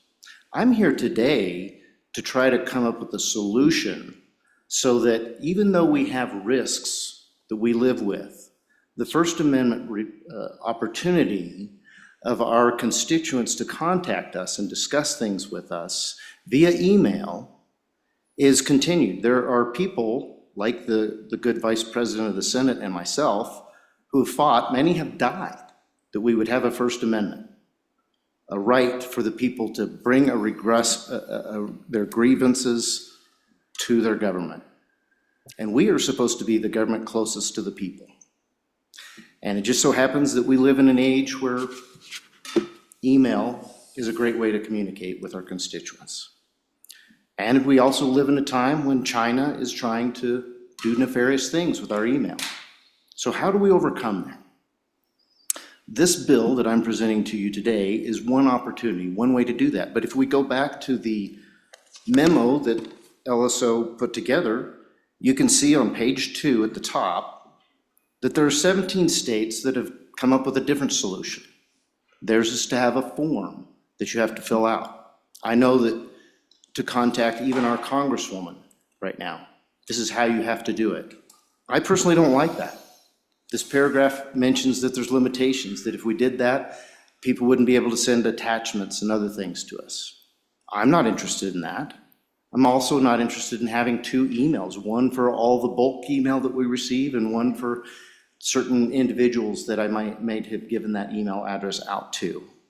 As a legislator, I want to hear from everybody that I can, but I can say that when something goes into the junk folder, it is less likely to be seen because all of us only have 24 hours in a day. And one of the things that we prioritize in our email is those that are in the inbox get seen before those that are in the junk. So naturally, we can assume that those lower priority emails or those that end up in the junk folder that maybe never were intended to. Maybe it was something that Microsoft did that even our own IT can't figure out why they did it. It was, the settings were proper, everything was done right, but for some reason, the email ended up in the junk folder. So when that happens, what could we do about it? That's what this bill is about. This bill says that if we have something go in the junk folder, we're going to obscure the name of that address or that domain name, and we're going to put it on a list that our constituents can look up and see, am I getting my emails through?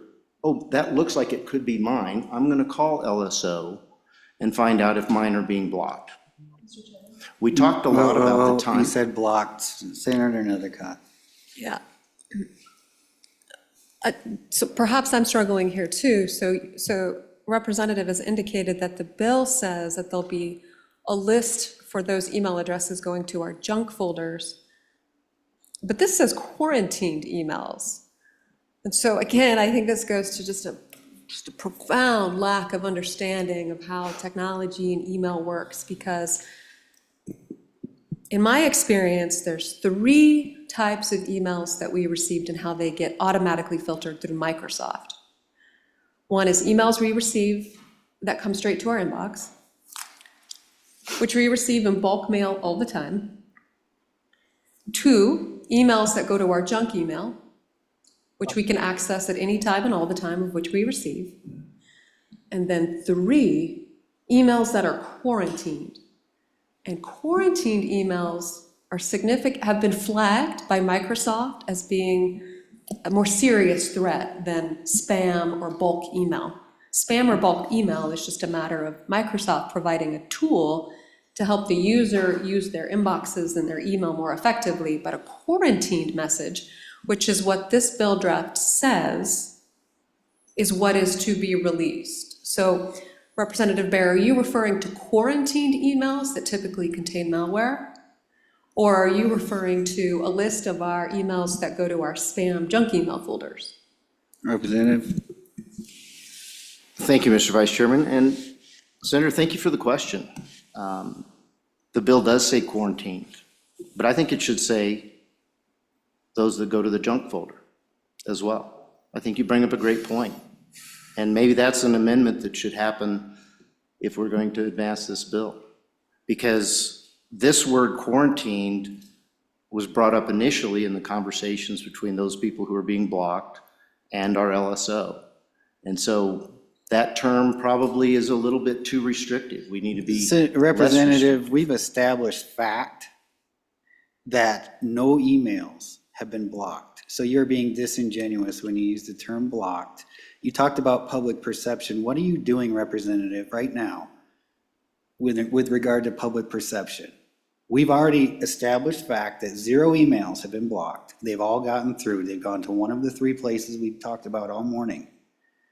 So you continuing to say the word blocked is purposely putting out misinformation to the public. And you talk about public perception meaning what it means, and you're here to fight for the people whose emails they think they have a constitutional right to bypass our spam filters with spam email. So please refrain from using the term blocked. It is not accurate, and it's disinformation. Mr. Vice Chairman, I will attempt to not use the word blocked in that regard, but I will tell you that's my perception. That's the perception of probably 99% of the people out there. So using some other word may be misleading them, but I will attempt to do so. Mr. Chairman, Since you've requested. Senator Nethercott. Thank you. I have a follow-up. Representative Barry, you just testified that the group that requested you to bring this bill actually specifically requested the language quarantined emails. Is that true? Mr. Vice Chairman, no. What I stated was that in the conversation between that group and LSO, the word quarantine was what was used back and forth between them. I think there's probably an email that can substantiate that conversation and that the word quarantine was used. When you're the sender of the email and your emails aren't getting through to the inbox, you might use that word that we were just discussing, but you don't know where they went. So it would be LSO informing them that this is what happened. Now, we know from testimony today that that probably wasn't the case, that it actually went into the junk folder. I don't know for sure. I wasn't there. But my point is that there are good actors that want to communicate with us, and their emails may or may not get to us, even though LSO has done everything they can to ensure that they should get to us. Follow-up? Follow-up. Thank you. Well, we've established that all of the emails have gotten to us. So I'm just curious as to why you are presenting this bill, Representative Baer, when you don't understand where the word quarantine came from. Did you direct LSO to do this bill draft? Or how did this bill draft come to be, and where did the word quarantine come from? I'm very, very curious about quarantine. Representative. Thank you, Mr. Vice Chairman. So let me try to explain it a little more carefully. The word quarantine will be in an email that you will see soon. It came from the original conversations, okay?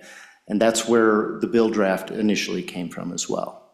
I agree with your point that quarantined is probably not the right word for this bill, that it needs to go elsewhere.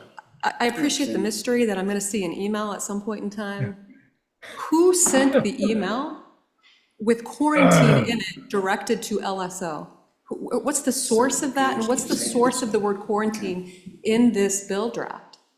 Mr. Vice Chairman, when you get further testimony, you will receive that email. Do you know the source of the word quarantine in this bill draft? Point of order. Point of order. I think we've had enough of this, okay? Do we know? Mr. Senator Chairman, Nethercott. thank through you. the I chair. appreciate the liberty. Quarantined emails contain malware. So I want to know why the Wyoming Legislature and Management Council is currently evaluating a bill draft that includes the language quarantine.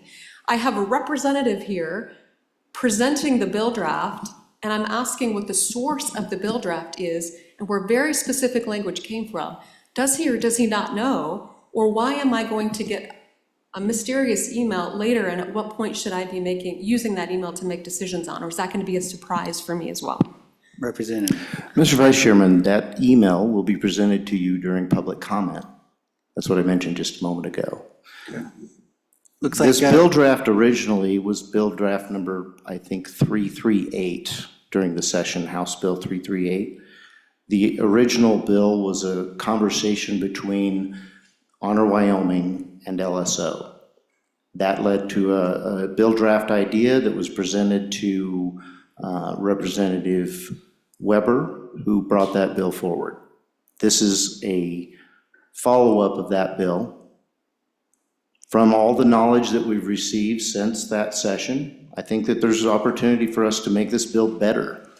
And I think that the good senator brings up a great point, that the word quarantine is probably not the right word for this bill, because it's the constituents' emails that come to us either from those individuals or through these organizations that are gathering their communications and sending them to us, which I would call bulk mail. I don't like the word spam. I never have liked spam. It's too salty for me. But the point I'm trying to make is that we need to be able to receive these emails into our inbox rather than just our junk box. And if we don't, I fear what will happen is that organizations like this will be contacting us on a daily basis. Did you get our emails? Or they'll be contacting LSO, who will then have to go back and do research to find out, did their emails get blocked? This bill actually creates a time savings where we just get into a system where anything that ends up in the junk folder, if we make the correct change to this bill, would end up on a list. It would be blocked out so that you can't see the entire email address or the entire domain name. And I want to mention the domain names, because that also is a difference in this bill from what we had before and what I think we should end up with. And that is that the domain names have been, the decision to reinstate a domain name in this bill is pushed off onto this body. And there was, some testimony about the risk of this information getting too widely spread. Well, those 14 domain names are already being used in 50 states right now. So if there was a nefarious actor that was going to use them, they've got them. But if we're putting them on a list and we have blocked out a certain portion of that so that those organizations can tell, well, that looks like it's potentially our domain, we'd like it to be removed from the list and to go through into the inboxes, then I think it's important that LSO have the authority to go ahead and do that, rather than us voting on it where the entire domain name would be mentioned. So if that's a risk, I think we can lower the risk by just treating the domains the same as we're treating the emails. And that's the way that I would prefer to have this bill read. And that would mean changing Romanet 2 to be just like the rest of the bill. So we've had a lot of discussion about why the bill exists. I think you've all had time to read it, or we looked at it through the session in House Bill 338, but I'd be happy, Mr. Vice Chairman, to read the bill to the body if you'd like. I see Senator Grew has his hand up, and then we'll get to him, and then we'll get to you. So Senator Grew, do you have a question? Well, thanks, Mr. Chairman. Yeah, I've had my hand up for a bit. And first, I don't want to let a second go by before I thank the good representative for his service to our country. I want to make sure that we get that, just about since he's brought it up, I want to make sure that we get that, everyone here who served their country deserves our respect and our admiration, and thank you so much. Second, his defense is his laudable, once again, reference to the First Amendment and his advocacy for it. We all knows no bounds, and that should be stipulated by all of us. As we sit here in our historic Supreme Court chamber, where we, gave women the right to vote, the first place in the world that did it, historic place. I have a question.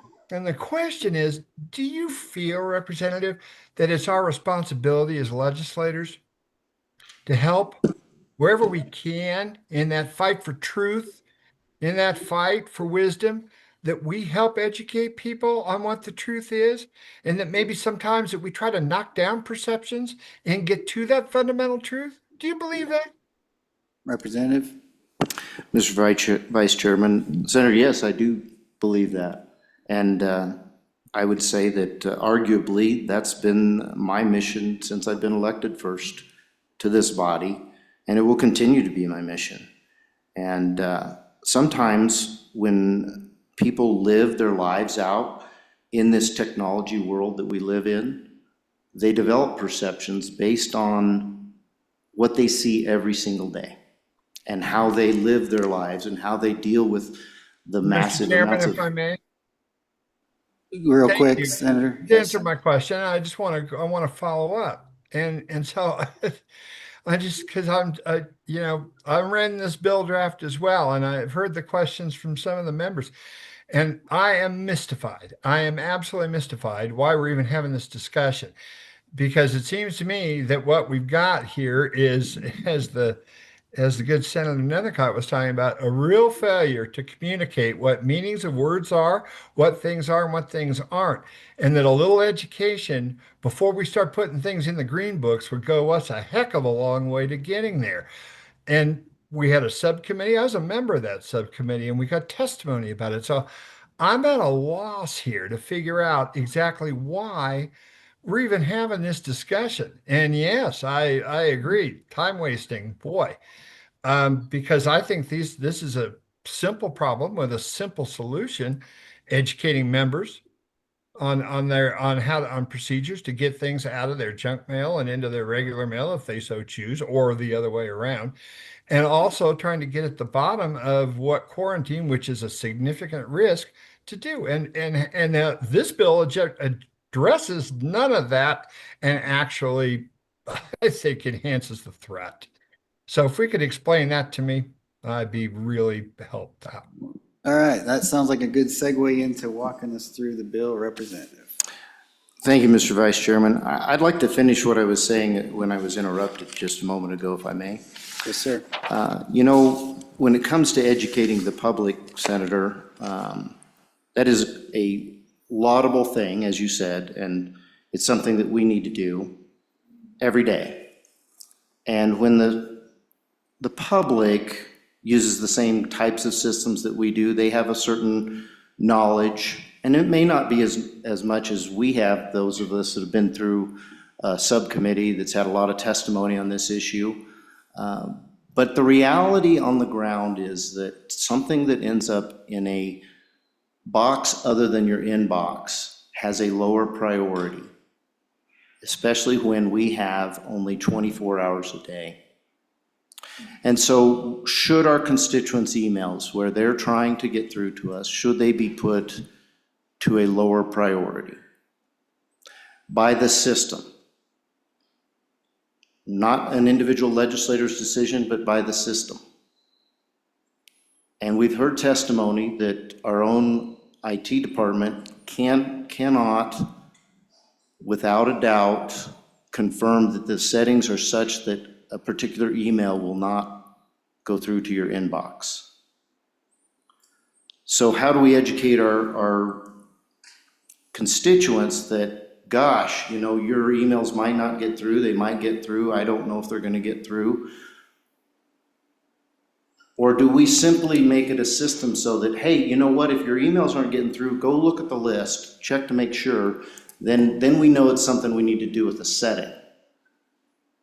Or do we say, oh, I have no idea, or do we say that our system needs to be protected from the Chinese and the Russians, so I'm sorry, you're just gonna have to figure out a different way to get a hold of me. Mr. Chairman? Yeah, I had a question. Go ahead, Senator Nethercott. Just to reiterate, all of the emails are received. So question is answered. All of the emails are received. All of the emails are received. How about, since this is really coming from a third-party organization that is trying to act on behalf of constituents to communicate with us, I know sometimes when I want to make sure an email is received, I use a read receipt. where my own email server tells me that the email has actually been received. Not dissimilar to like the US Post Office, when I want to make sure that a letter or formal communication gets to where it needs to go, that I ask for it to have return receipt requested, or I send it certified. There are lots of different ways that we can put, that a constituent can ensure that an email has been sent, and that's one of those ways. So curious as to your thoughts about that free email service that I think all email services provide to request a read receipt when an email is sent. Or I think there's also not even a read receipt, but a delivery receipt as well. Mr. Vice Chairman, Senator, I think that's a great point. I use those services regularly. I think they're great services. Do we put the onus on the constituent, or do we create a system where we know that we're getting as many as possible emails into us, into our inbox, and those that aren't, anybody can go and see that their emails aren't getting in there? That's the question. I mean, we can put all kinds of things on. We could have them call us, say, did you get the email I sent you? We could have them call LSO. And I'm afraid that's probably what's going to happen if we don't take some sort of action. And we continue to live in fear of the harm of our system being destroyed by some bad actor from China. That is a real threat, but so is the threat of us not receiving communications from our constituents. And we have to make those kinds of choices. Before you go further, no, I just want to make sure, because we're getting into semantics here, but it's this whole exercise we've been going through is revolved around definitions and semantics and being loose with facts. When you said constituents' emails getting through, you're implying that some are not. That is not true. They all are getting through. What you mean is getting through straight to the inbox. And when you say constituent emails, let's be clear on what you're talking about. A constituent from my district, johnsmith@gmail.com, let's just say, emails me at bo.beitman@wildlife.gov, House Bill 2. Please vote yes. Thanks for all you do. Have a great day. Guaranteed that's going straight to my inbox. It's not going to get flagged as bulk. It's from an actual person, and it's not the exact same message copied and pasted 1,000 times to all members of the legislature.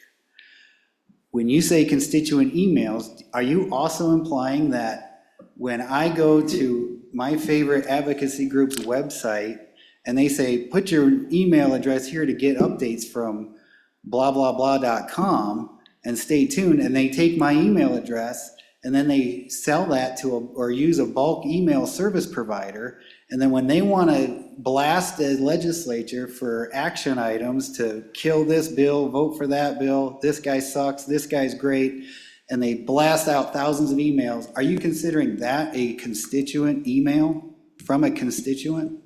Let's be clear. Mr. Vice Chairman, I'll start with the beginning, because you talked about that individual email. And I think we just heard testimony from Mr. Schaub here that if that email has a 6 instead of a 5 rating, that it won't go to your inbox. And simply by sending it to 93 members, it could go to a 6 and not end up in your email inbox. So to your second part of your question about bulk email, I think that there are some bad actors out there that do what you described, but I think there's also some good actors that are trying to deal with the problem that we have in this hectic lifestyle that we live today, of being able to find the time to get involved with government and try to have an impact on our legislators and our elected officials. And so these advocacy groups, the good ones, are doing somewhat what you described, but not all. They're gathering the emails, but then when there's an issue, they're saying, hey, here's an issue that you should be aware of.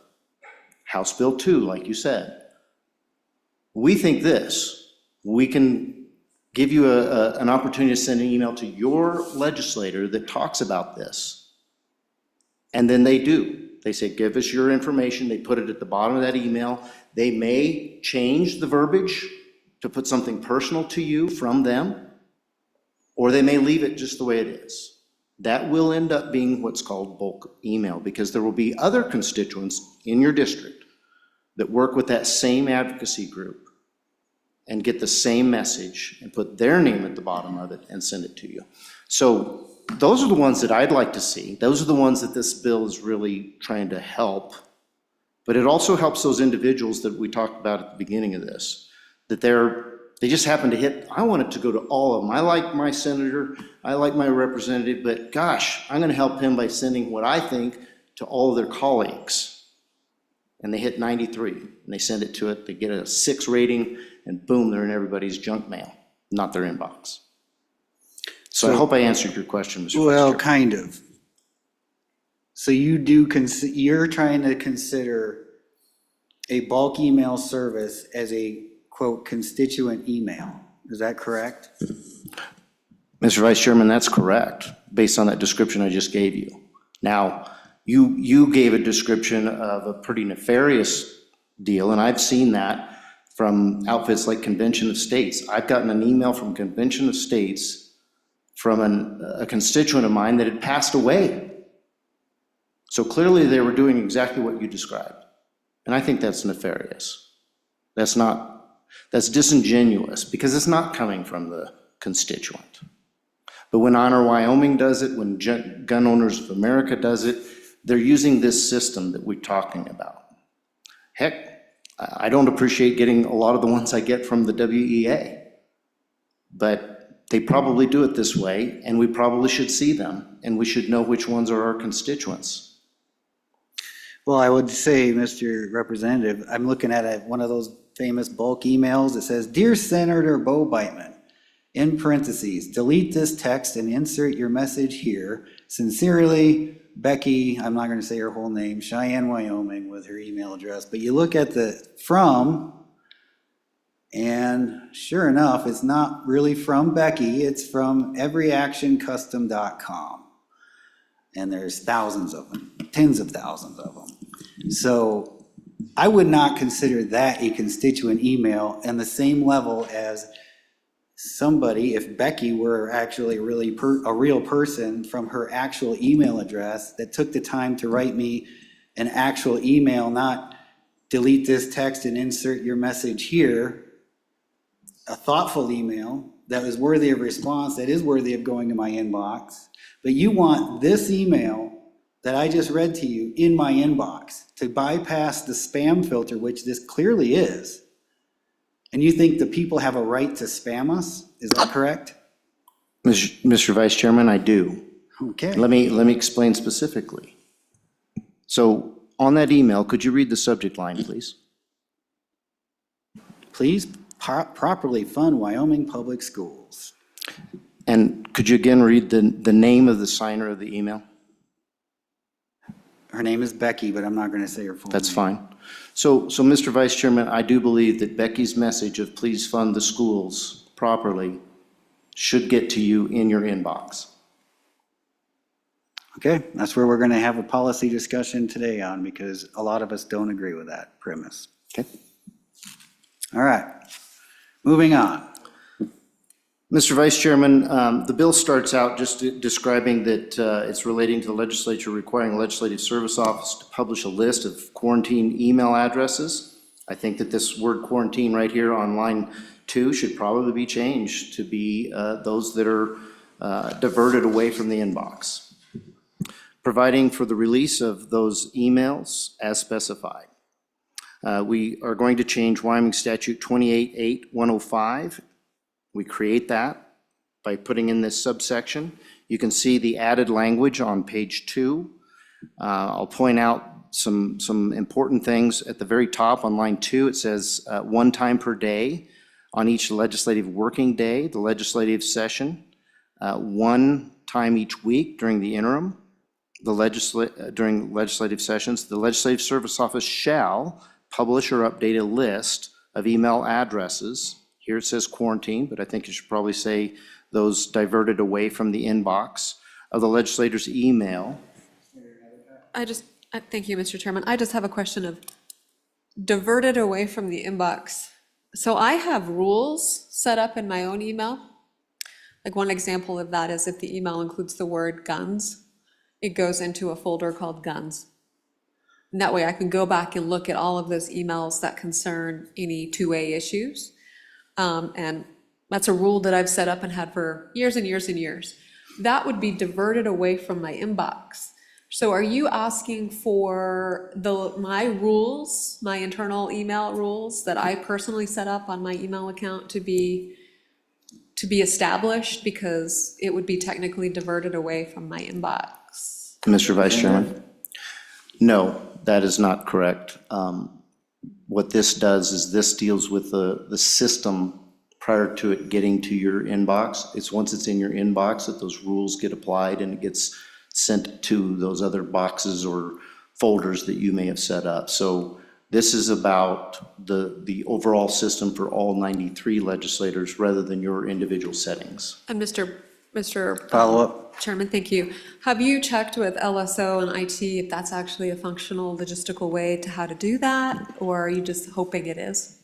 Mr. Vice Chairman, no, it's not a hope. This is something that Mr. Schaub and I have been working on. I am the legislator that he was discussing the things that we can do to get all of our emails into our inbox and have those little labels on them. And so he and I have been working on different ways now. So I have an inbox for just LSO. So I use the same rules that you do. If LSO is in their name on their email, it will send it to my LSO inbox. That way I've got a separate place for anything that LSO is trying to communicate with me. But that happens after it's sent to me. So just to be clear, all of my rules, the rules that you described, Senator, those happen after it gets sent to me. What we're dealing with are the rules of the system. Mr. President? Follow-up? Thank you. I appreciate the level of certainty you're testifying to as if you were an expert, but my experience with my own inbox does not reflect your statements. So I just would like that to be established. And if possible, if we could have Mr. Schaub come forward to make sure we correct any inaccurate statements about our understanding of how IT works, I think that'd be real prudent.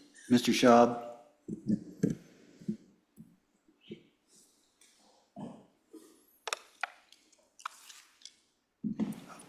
Mr. Chairman, Senator Nethercott, under the conversation or the discussion you're having with Representative Baer there, I think you both are actually correct, is that within Outlook, you cannot establish the rules to all of a sudden turn your junk folder off or automatically divert your email to inbox. So in that sense that you are correct, Senator Nethercott. And what Representative Baer, I believe, is talking to is as part of this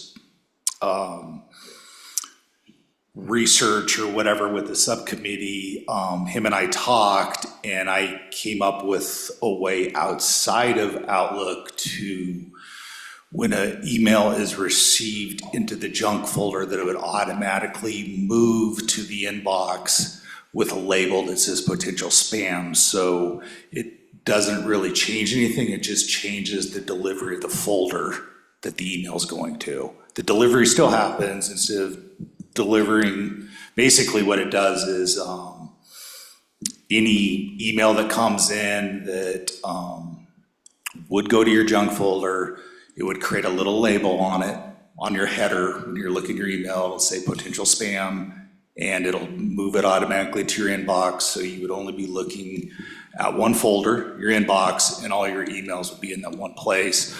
But all the emails that previously were in your junk folder would have that flag on it, a label. Mr. Vice Chairman, just for clarification purposes, the question was whether or not this bill would affect her rules. And her rules would be subsequent to whether it was sent to the junk folder or not. So this system here is about notifying the public if their emails were diverted from the inbox, which happens before her rules take place. Mr. Chairman?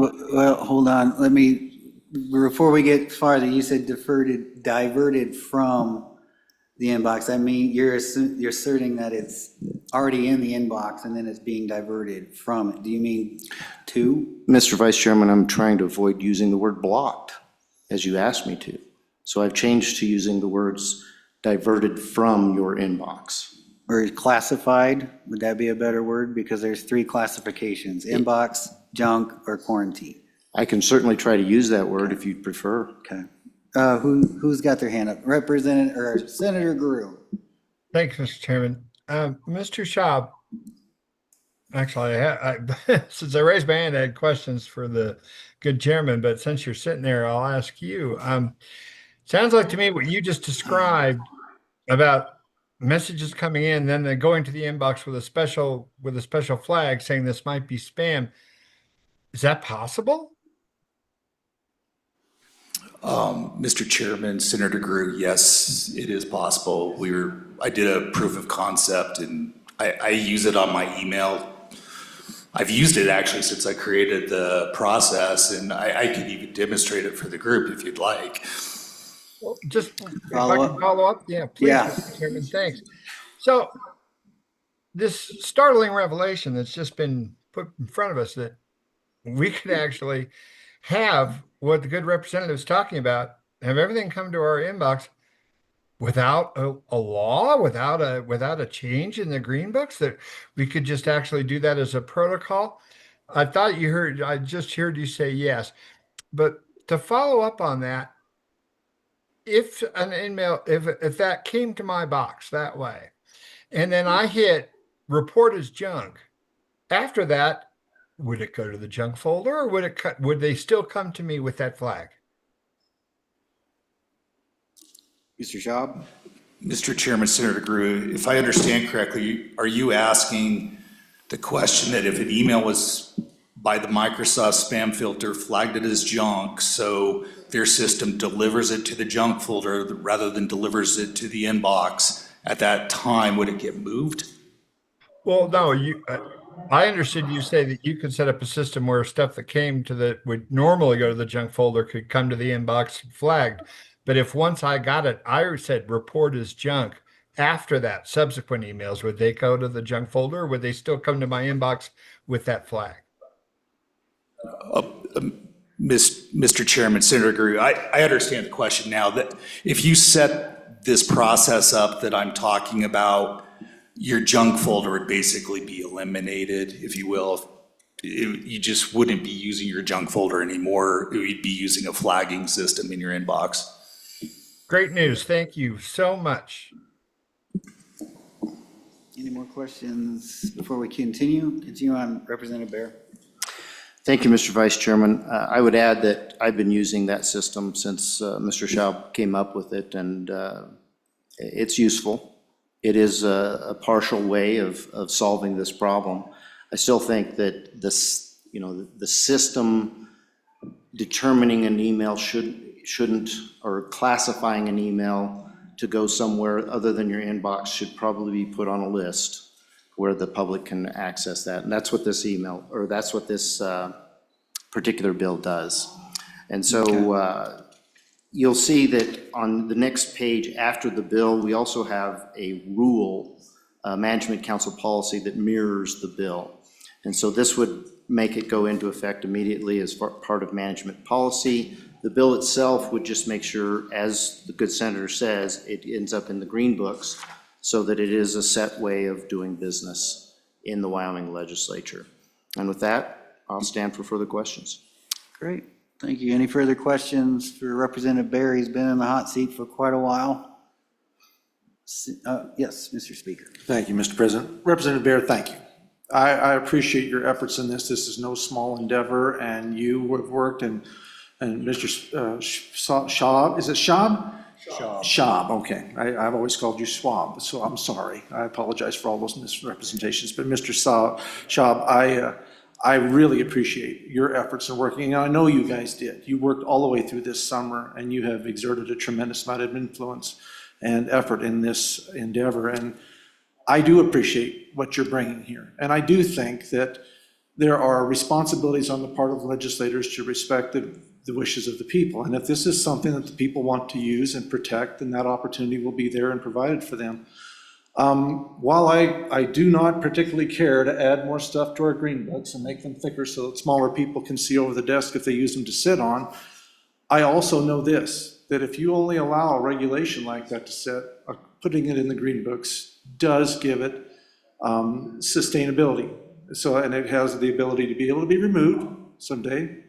But what it does is it allows for that to continue on. And here's the thing we all have to remember, the people get to vote on this.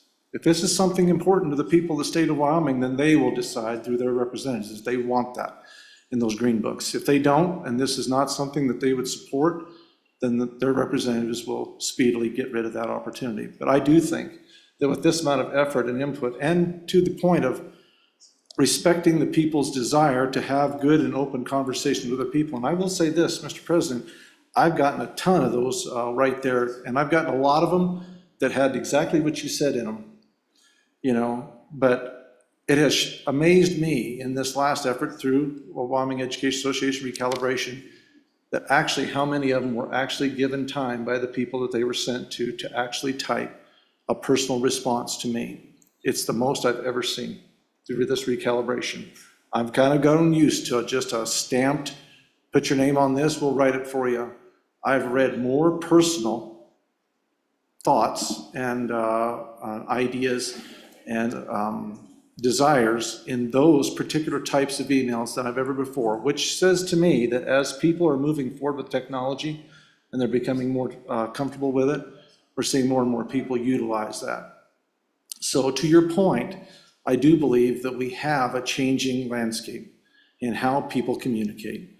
And I do believe that we need to be responsive to that because a lot of folks, I mean, I am about as functionally illiterate when it comes to technology as anybody you're going to meet. But when there's an effort there to try to make it more accessible to the people, then we need to look at ways that we can provide that opportunity. And those individual people that get those emails can certainly do away with them if they so see fit, but it would be good if we can work, and I appreciate the good work again of the LSO staff, to overcome some of those issues in an effort to bring more transparency and more opportunity to be able to speak to them. So I do appreciate your efforts, sir.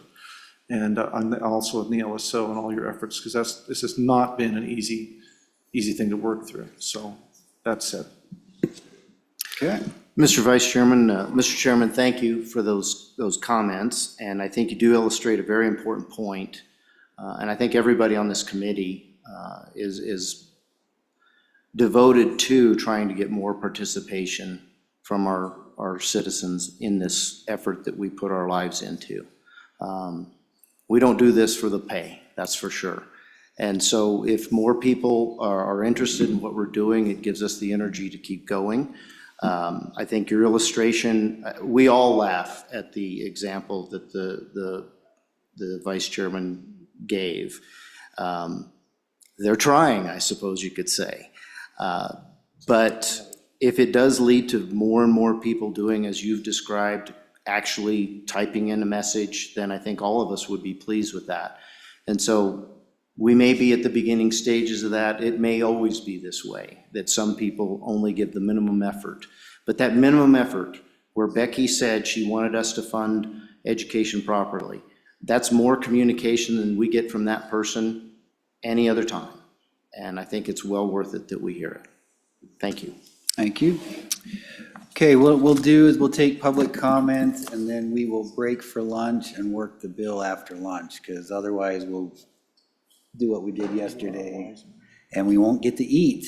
And I can't skip lunch 2 days in a row. I'll get really hangry, Mr. Speaker. So public comment is open.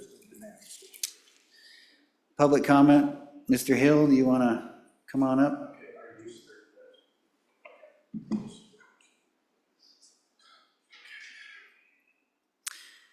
Thank you for your patience and thank you for dealing with our scheduling issues. You had gaming in front of you, so you had to know that was going to be a treacherous run there for us yesterday. So we appreciate you coming back today. And please introduce yourself to the committee. Yes, I'm so pleased to be here. And thank you, Chairman. And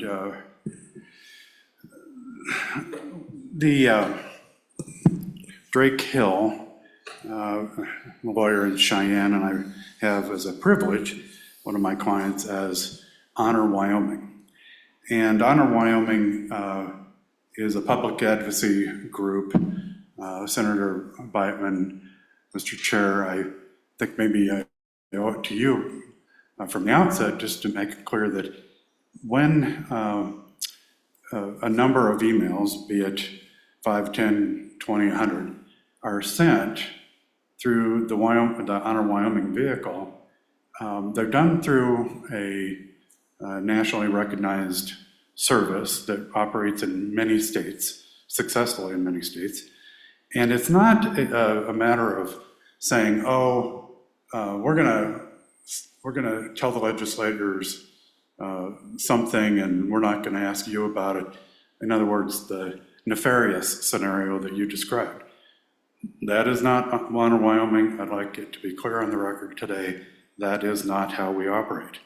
Rather, what we do is we say, okay, this is an issue and you should be aware of it and it affects you as a citizen. And you can send an email to your legislator or to the legislators, and you can do it right here. And it is up to that person on an individual basis to send that email. Okay, so it's not, so it is representative of an individual decision. It is not in any manner of speaking something where somebody has made a decision for somebody else. Okay, now you might, Mr. Chairman, you might make the argument, well, has the citizen been fully informed about the topic and could they use more information? Well, that's part of our purpose too. We're trying to get out information, have them inform themselves, and then make their opinion known. Representative Harrelson had made a point to me yesterday about how what a serious thing it has become to this, and I'm sure every other legislature, that you get a volume of emails that is just overwhelming at times. And I think that Senator Nethercott had suggested ways of managing that burden. And I think those were wonderful ideas and things that Mr. Obrecht might well take to legislators and recommend it, those tools. And I think that Mr. Schwab has done that. I want to get directly to the point, I think, of what's on your mind about the legislation in front of you, or the bill draft at least. And that is, there have been, you've built your record admirably today in stating the case that there are serious threats to information technology systems out there that have to be taken seriously. We don't doubt that in the least. We take that very seriously, and if you are inclined to listen to us, then we would recommend the same to you, as you already are taking those things very seriously. So I think that everybody can agree you need security measures in place. Now, how do you do that? And Jamie Schwab had, and I hope I'm pronouncing your name correctly. I hope. Okay, very sorry about that. Schwab. And I thought he was an investment banker there for a minute. So they're managing that risk in a couple different ways, and I hope that they are going to be successful. One is by lowering the security protocols even ever so slightly to then allow for the passage of emails through to the inbox. And I think that's going to help. But I'm going to offer you another idea I think that just cuts to the heart of it today. And that is, why don't you just have your list of, can we agree upon a phrase here? would we say quarantine? Would we say, what would we say? But of emails that are not received into the inbox of that nature, and if this list were kept privately, and, you know, as I've sat back in the audience today and taken in the debate and tried to consider your interests and balancing against, I think, the very real interests of the citizen, well, then just keep a list privately. And then somebody can come to Director Obrecht, as I did, and say, are our emails getting through? And to his credit, and I've been nothing but complimentary about Matt Obrecht in this process, he researched it immediately, found out, no, it's not getting to the inbox, and then the string of emails that the wonderful Representative Bear was talking about are here. I've shown them to Senator Nethercott. And they began work on the problem. We worked on a collaborative basis with them. And very quickly, we got those emails out of the diverted folder into the inboxes. So I think this is early language by Mr. Obrecht. It was stated Friday, January 17th, 2025 at 4:17 p.m. But Mr. Obrecht told me, here's how I understand it, the way we're managing this is by domain names. Okay, so I don't doubt for a minute that Microsoft have given their warnings and that Senator Nethercott's research is accurate and that there is a potential threat. None of us know how to measure that threat. Is it a 5%, is it 1%, or is it a 50% threat? We don't know. But there's a threat about listing domain names. Don't. Do it privately, but do it, okay? And our intent all along has been to inform the citizenry and to make sure that we can get through to legislators with these important voices, even though they're not writing out a letter in the highly individualized personal manner, Senator Brightman, that you might like, which I know that you would take both seriously.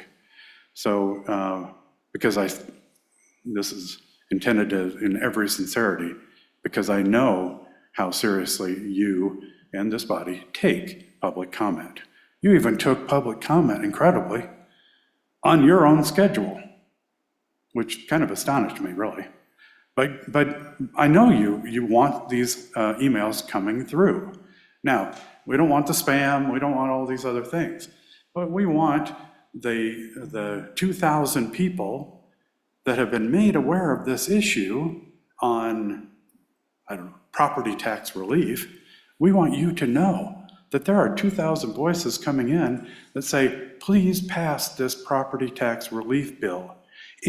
Property taxes are killing me. Pretty common sentiment in Wyoming. And I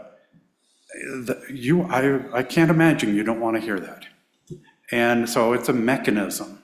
So Representative Bear, you will then forgive me by commenting on the other aspect of the proposed bill or the draft bill that you have in front of you, that the resolution goes to Management Council should a citizen raise an issue as to whether or not their email should be released into the inbox. I think that is a highly imprudent approach. My recollection, my awareness of this body, the Management Council, is that you are the board of directors of the legislature. You function in that manner. You are not the body or the arm that then carries out the direction. That is LSO, and LSO is given direction, they carry it out. We had it in the previous bill draft that the issue having been brought to LSO's attention, there were timelines placed upon it, and LSO was required to act upon it, given assurances that this was not a threat, security threat email, that it should then be released into the inbox. Timing matters during the legislature, as you know better than anybody else. A bill could be pending for on second reading on a Thursday, and Management Council doesn't get back together for another week after that vote is taken. If it is true, which I believe that it is, that a volume of emails is burdensome, then it can be only an unspeakable burden on Management Council to sort out these disputes as to whether my email or his email or her email should come through, be delivered to the inboxes. That function, I believe, needs to reside with LSO, which, by the way, they've already proven that they can do it. And they've done it successfully, respectfully. They've done it in every good way that you can imagine. So I would hope that you would not go forward on putting that burden on yourself, because you have unfairly saddled yourself with an additional duty that I don't think needed to happen at all. So I think there are simple solutions. The other thing that I think is pretty obvious from the discussion is there are national providers of these public interest services that allow constituents to send their own email, the non-nefarious type of communication, but who facilitate these things. And these are highly respected companies. They function nationally. We've done our research, and they are not having problems elsewhere. Wyoming seems to be an anomaly. It might be a nice idea to have these services talk to LSO and to whomever you would like here, and gain that perspective of, okay, you're trying to get emails through. What experiences have you had with other states? Why are you successful in other states? What seems to be the problem, if any, well, where there is a problem in Wyoming getting through the Wyoming system? And it is happening elsewhere. And so that's probably a pretty well-informed voice to be listening to, equally so than the Microsoft representatives, who, by the way, by training and by disposition, are primarily concerned with security. And in most of the worlds that they deal in, security is the most important thing. It is important for the Wyoming legislature as well. But there is a balance to be struck with the rights of the citizens and wanting to hear from those citizens, which I know you do want that. So I do think that, and we can provide the names of these services that are very successfully operating in other states, rather, and that coordination might be very beneficial. So I'm just offering that. I don't really want to get into terminology. Senator Nethercott makes a very nice point that I think that our language, our understanding is evolving. And we had that conversation with LSO. This is not a subject that was a big topic previously, but it has grown into a big topic, and they have spent a lot of time working on it. But I can, in defense of Representative Bear, who I'll pause for here, Representative Bear, and I give Director Obrecht credit. I think that the language that he was referring to that would come out during public comment was really a product of the back and forth between Matt Obrecht and myself, in which Mr. Obrecht said on numerous occasions that the domain names have been released for members' quarantine folders. Now, nobody's trying to paint anybody into a corner, and nobody's trying to misapply a term, but if you want to know the origin of the term, then I think it was there. And I've just had a very polite debate with, maybe it wasn't even a debate, it was a conversation with Senator Nethercott about where that term comes from. And on a technical basis, it might be one thing; on a less than technical basis, on a basis of common parlance, maybe it comes in a slightly different understanding.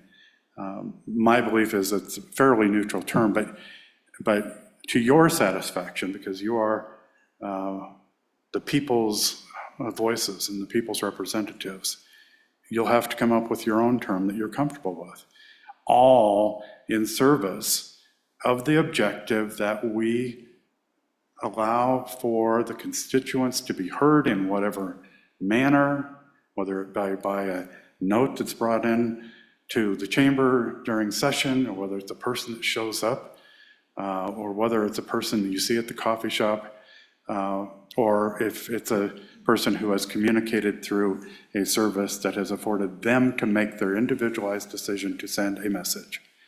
That's what we're dealing with. And there are various methods. None is more important than another, and none is less important than the other.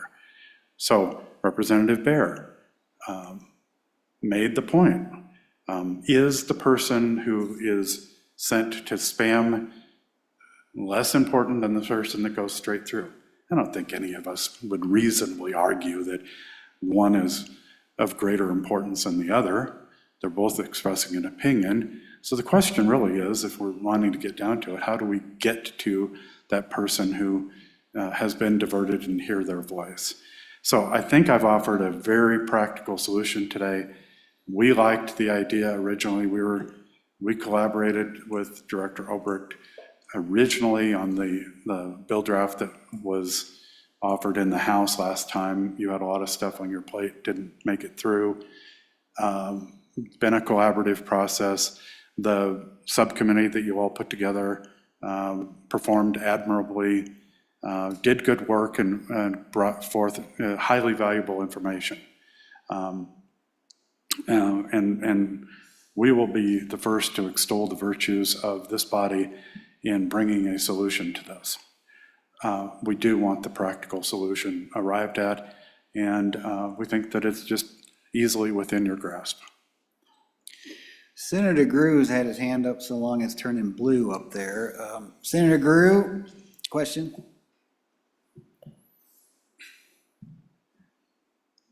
You're on mute, sir. Thank you, Mr. Chairman, and thank you, Mr. Hill. Thank you for your testimony. I do have a couple of questions, a few actually.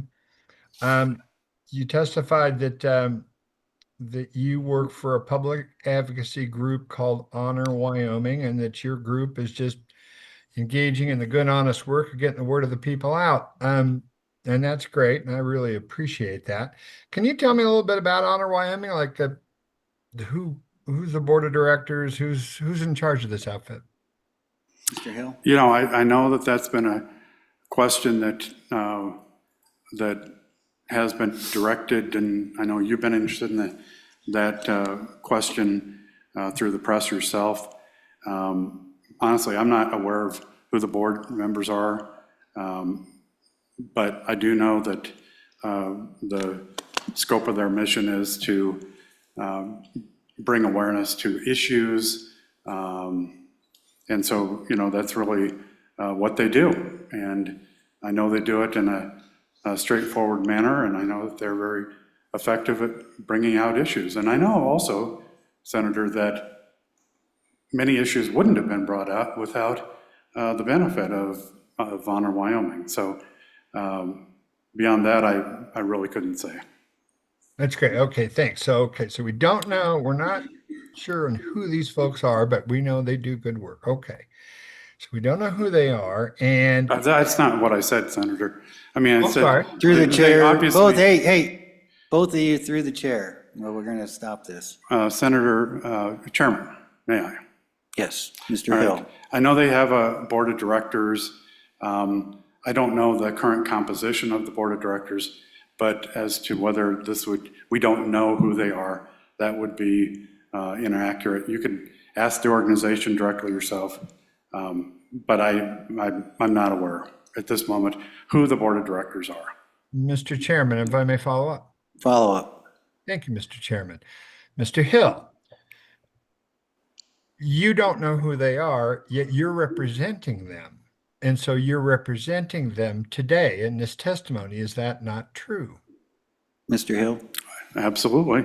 And I deal with the executive director, and the executive director deals with the board, just like you would with any other organization. So if you're trying to intimate some kind of a lack of authority on my part to be sitting here testifying this morning, it would be inaccurate to do so.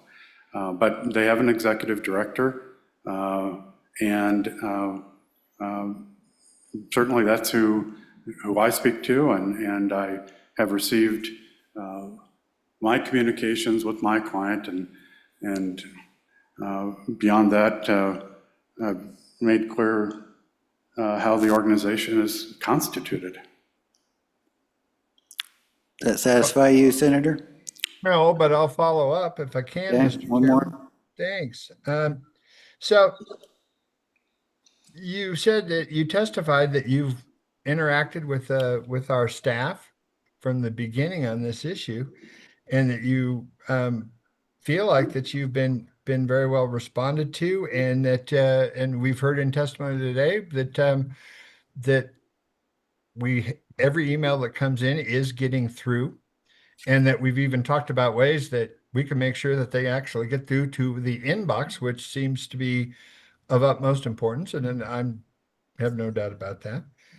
So Mike, and that you have worked with all this, you worked through this, and you've been involved with all the way through the process. So I guess my question is, since you're getting everything you need and you're getting all this information, why the bill draft? Mr. Hill? Mr. Chair, I think that what you heard from your select committee, your working group, you heard it through Microsoft, you've heard it through Jamie, you've heard it through Director Obrecht, and Representative Bayer touched upon it himself, was that there is no certainty in this equation that emails are getting through, or you can't be certain.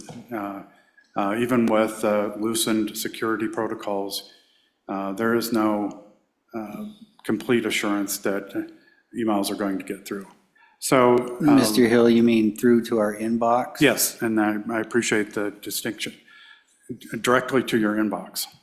And so then there becomes necessary a process by which a citizen or a group can make sure that their emails are getting through and are not being sent elsewhere. Because the assumption is, and I make it every day, 100 times a day, and you all do too, that when you send an email, it's been received.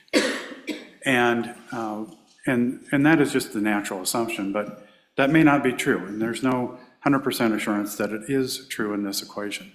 So a process becomes necessary. And we would like a simple. Senator Grew? Mr. Chairman, follow up that. I'm sorry, I'm having a little hard time understanding, because we've established that with certainty that each email does get through. So saying that is intimating something that isn't true. You accused me of intimating that we don't know who the board is, but that's you're intimating, now you're saying I'm intimating. So what I want to try to get to, let's try to get down to another question. And the question is, do you understand, and do you, and from your testimony, I think you do, talked about the risk involved of letting out domain names and the potential for bad actors to get into that system, no matter how hard we try, by releasing that information. Isn't that true? Mr. Hill? Well, Mr. Chairman and the Senator Whiteman, let me first of all address what I believe to be a miscommunication. I didn't intimate anything in my testimony, and I don't want for it to be taken that I was trying to intimate anything. What I am saying is that the undercurrent, the outright expression within the study on the subject has been that there is no 100% certainty that all of the emails are reaching the inbox without further assurance and intervention. Now, it doesn't mean that dialing down the security measures won't assist, but even at that, your staff has testified that we still can't be 100% guaranteed. I do recognize, as I have already testified, Senator, that we recognize the real existence of security threats. And they are myriad, and they change on a daily basis. They get more sophisticated, and it's all that the IT people can do to keep up with them. My solution was in direct response to that conversation. You all raised those points, and study has been dedicated to it.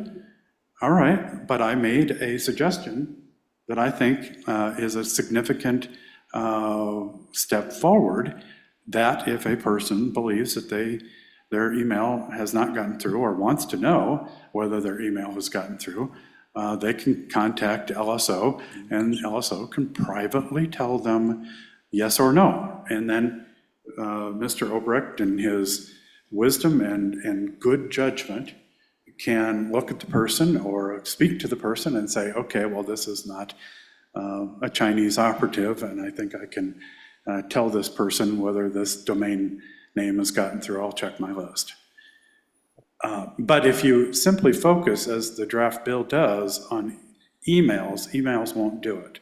It's not the way your system is set up, I've been told by LSO, and it's not going to cure the problem. It's just going to confuse the issue, and people are going to be going back and asking you about domain names anyway. Now, the argument may be that, and I hope now I have addressed the senator's question, because I did that up front. And, but I do believe that this is a way, and this is a compromise. This is not something, I mean, would we prefer that the domain names were published? Absolutely. We'd rather not bother the director or Jamie or another staff member of LSO to say, hey, could you please tell us? Because we don't want to be bothersome. We'd rather look at the list. But you all have raised concerns, and you want zero risk. Okay, I mean, that's what you want. You want zero risk. I'm not, I mean, as a policy matter, you're the ones who have to debate whether it's zero risk that you're willing to live with, or a 10% or a 5%, even if you could come to that equation, which I'm not so sure you could. But let's just work with a zero risk. Well, the way you eliminate the risk is you do it privately.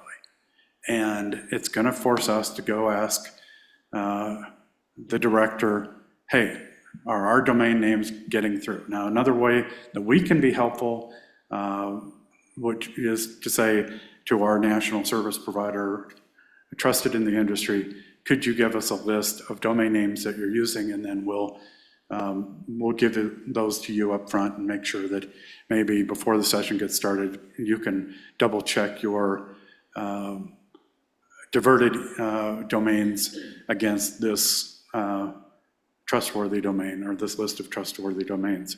And maybe that helps. But again, I don't know who should have the onus here, the citizen or the legislature or both. I don't know the answer to that question either. We're just trying to come up with practical solutions to meet this issue so that we can speak to you, and that citizens can speak to you, and that we can have another view brought in on the important legislative workings.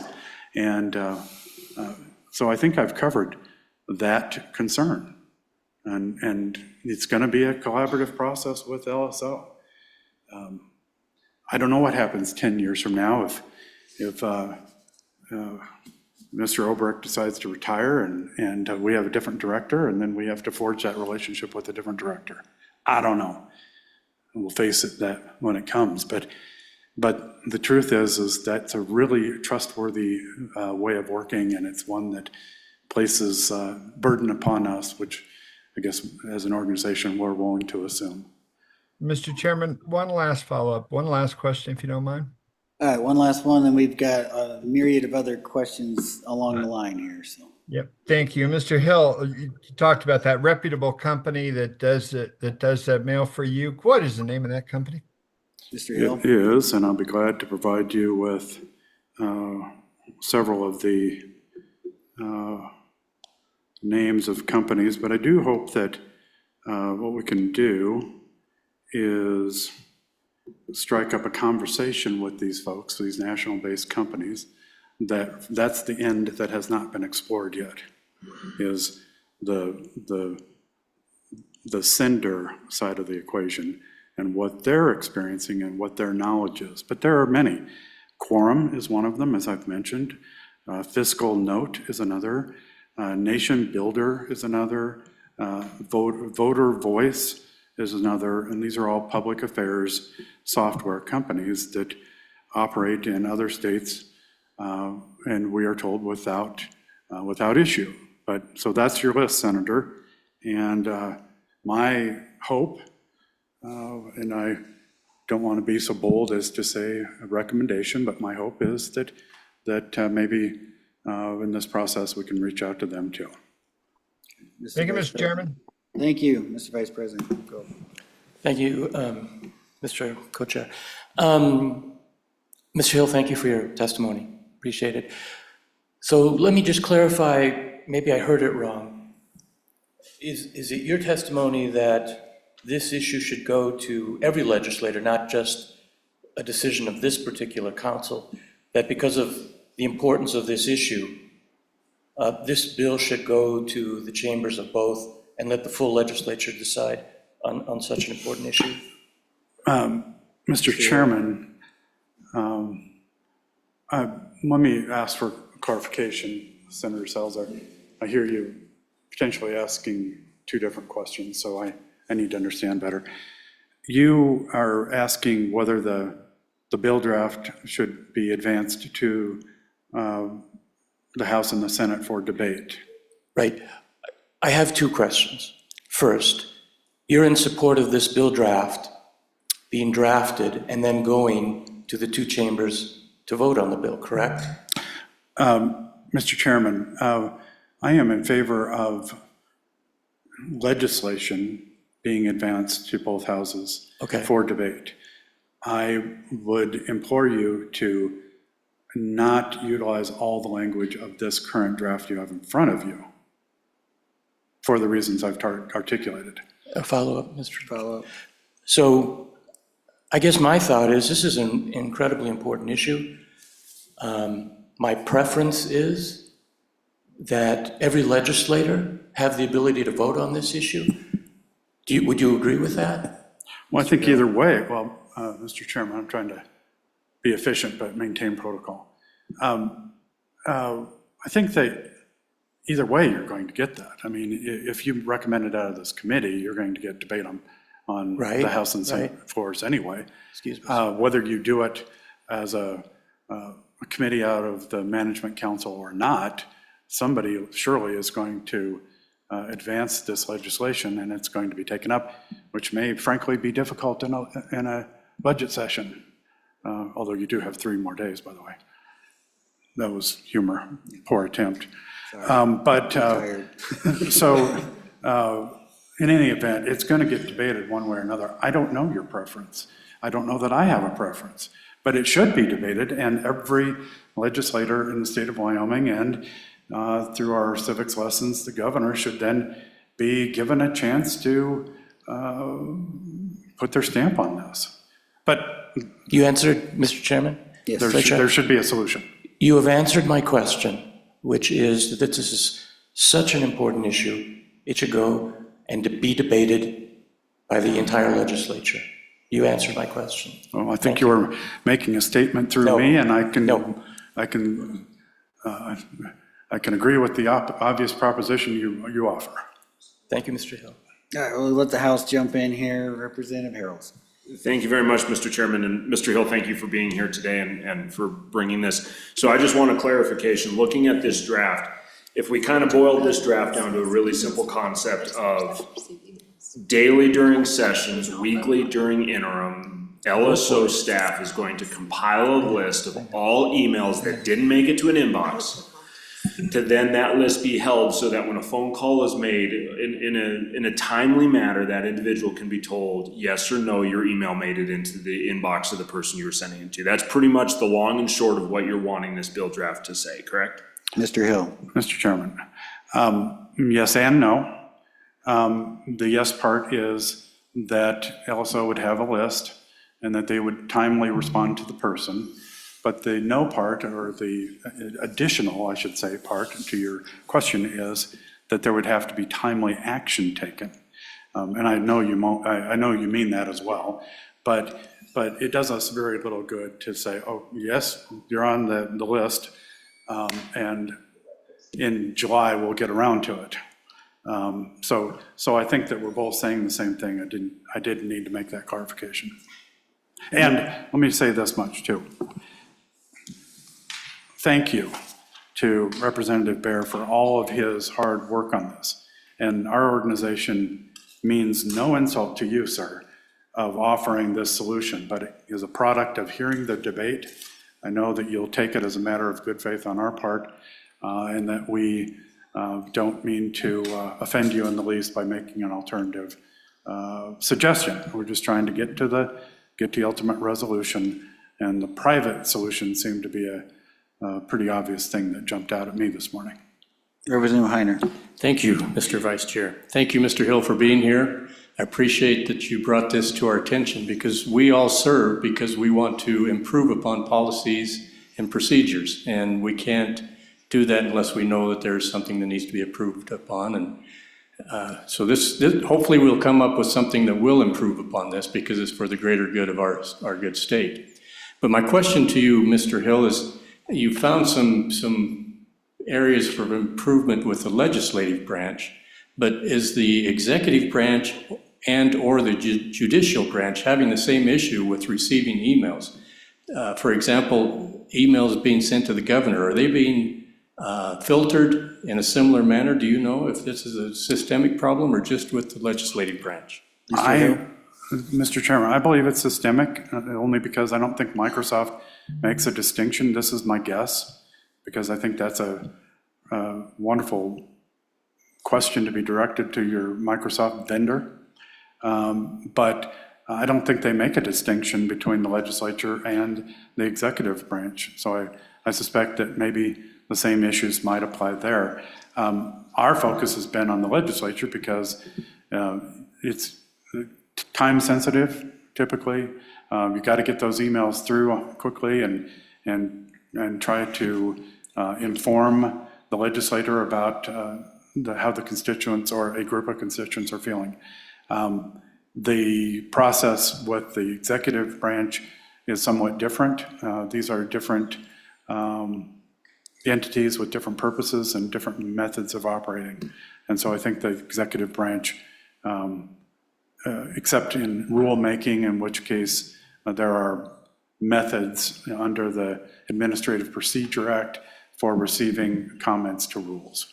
So I don't think that it's probably the same level of concern. But I don't know. I don't know. Okay, follow up. So, Mr. Hill, could it be possible that citizens are not able to get emails to the governor if they want citizenship involvement with the governor? There's possibility their emails may not be getting to his inbox as well? Could be. And I think somebody would be wise to point that out to Governor Gordon. Okay, Senator Craigo. Thank you, Mr. Chairman. So I'm sitting here and we're hearing all this testimony, and by the way, thank you for being here today, Mr. Hill. So we've heard all the testimony, and you've talked about a private list because of all the concerns about a public list. And I guess my question is, I got a list, but I'll start with this one. Do we even need a list? And the reason I ask that is, for example, if we go back to your story, which we really haven't talked about a ton today and got into the details, right? But you contacted LSO. They identified an issue and they took care of the issue.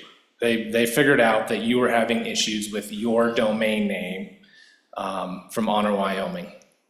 They then took care of that, and it's my understanding that no emails were even diverted to spam or junk during session because they whitelisted your domain name for Honor, Wyoming. Is that accurate or fair? Mr. Hill? Okay, and you have a series of questions, Mr. Chairman, so if I may, I'll please address them in a serial fashion. It is not true, Senator, that emails were not diverted. Emails had in fact been diverted. The January 17th, 2025 email that I read to you was an effort by Director Obrecht to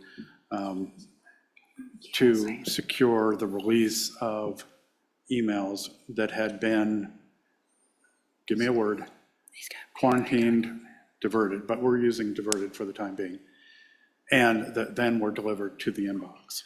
So we did. Mr. Chairman, just sorry to interrupt, Yes. just so we're all on the same page. Quarantined or sent to spam? I mean, I think we're talking, those are two different things. So are you saying they were sent to quarantine or they were sent to our spam/junk folder? I think we're saying the same thing, actually, Senator, but let me clarify, because I know that you're making a distinction, and I want to work on your distinction and not mine, as in due courtesy to you. Okay, so I think they had been diverted to another folder, okay?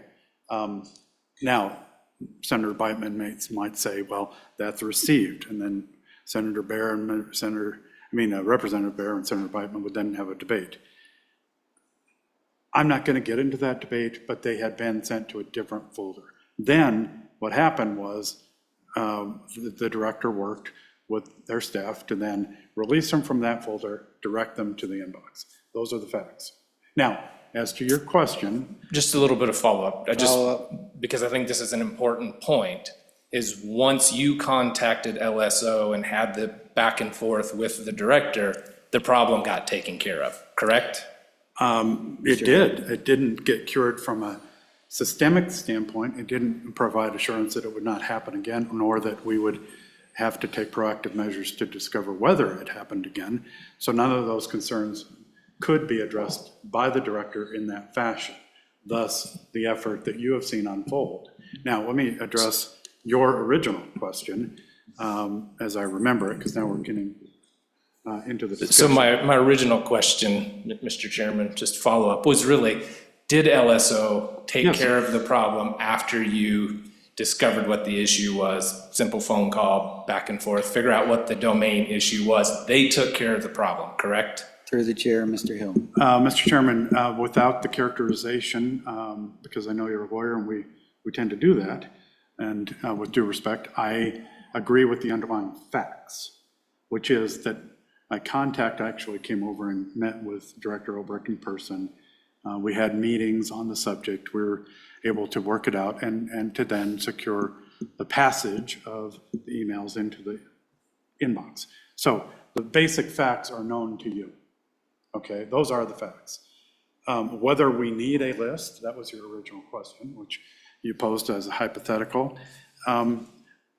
is, that's a matter for you all to determine. My personal view on the subject is that it would be helpful. I think that it pays greater attention to the matter if LSO is keeping a list and they don't have to go research every individual query that comes in, so that they can say, here's the list, it's current as of today, yep, you're on the list. But I mean, certainly you raise a point that among your colleagues, it's going to be a point of fair debate. I'm just offering you a practical answer to your question. Okay, Senator? Follow up. Thank you, Mr. Chairman. I guess I'm just trying to drill down here to whether we have the capability, which I think we do, of folks contacting LSO without a bill or even management council policy that says, I can pick up the phone just as you did, and you took it upon yourself to fix the problem, and you did with their help. Folks, whether it be from an individual or a group that's using a domain name, using one of these services, they can call our IT department and find out in a matter of seconds, most likely, if their email is being sent to spam, quarantined, etc. So I guess my question for you is that not a viable solution to the problem that you experienced? Mr. Hill? Mr. Chairman, Speaker, or not even mean Speaker, I'm saying Mr. Chairman, I'm trying to give you a answer to your question that helps solve this problem proactively, because that's why we're all here, is, you know, does it make more sense? Well, first of all, let me say this. Now that I'm drilling down on your question, does it make more sense to maintain that list and be vigilant about it and aware of it on a daily basis? Or does it make sense to just say, well, you know, if they've got a problem, they'll contact us. Or if they have a question, they'll contact us. And my answer to that is that the vigilant approach is the better approach. Because, and thanks to Honor Wyoming for taking the time, thanks to the director, thanks to you all for spending time on this issue. But we have spent a lot of time on this issue, and we've brought awareness to it, both to the public and to this body, to the entire legislative body, that wasn't there before, Senator. This was not something that was well known. It had been occurring for several years, but it was not on the table a matter of public awareness, not a matter of legislative awareness necessarily.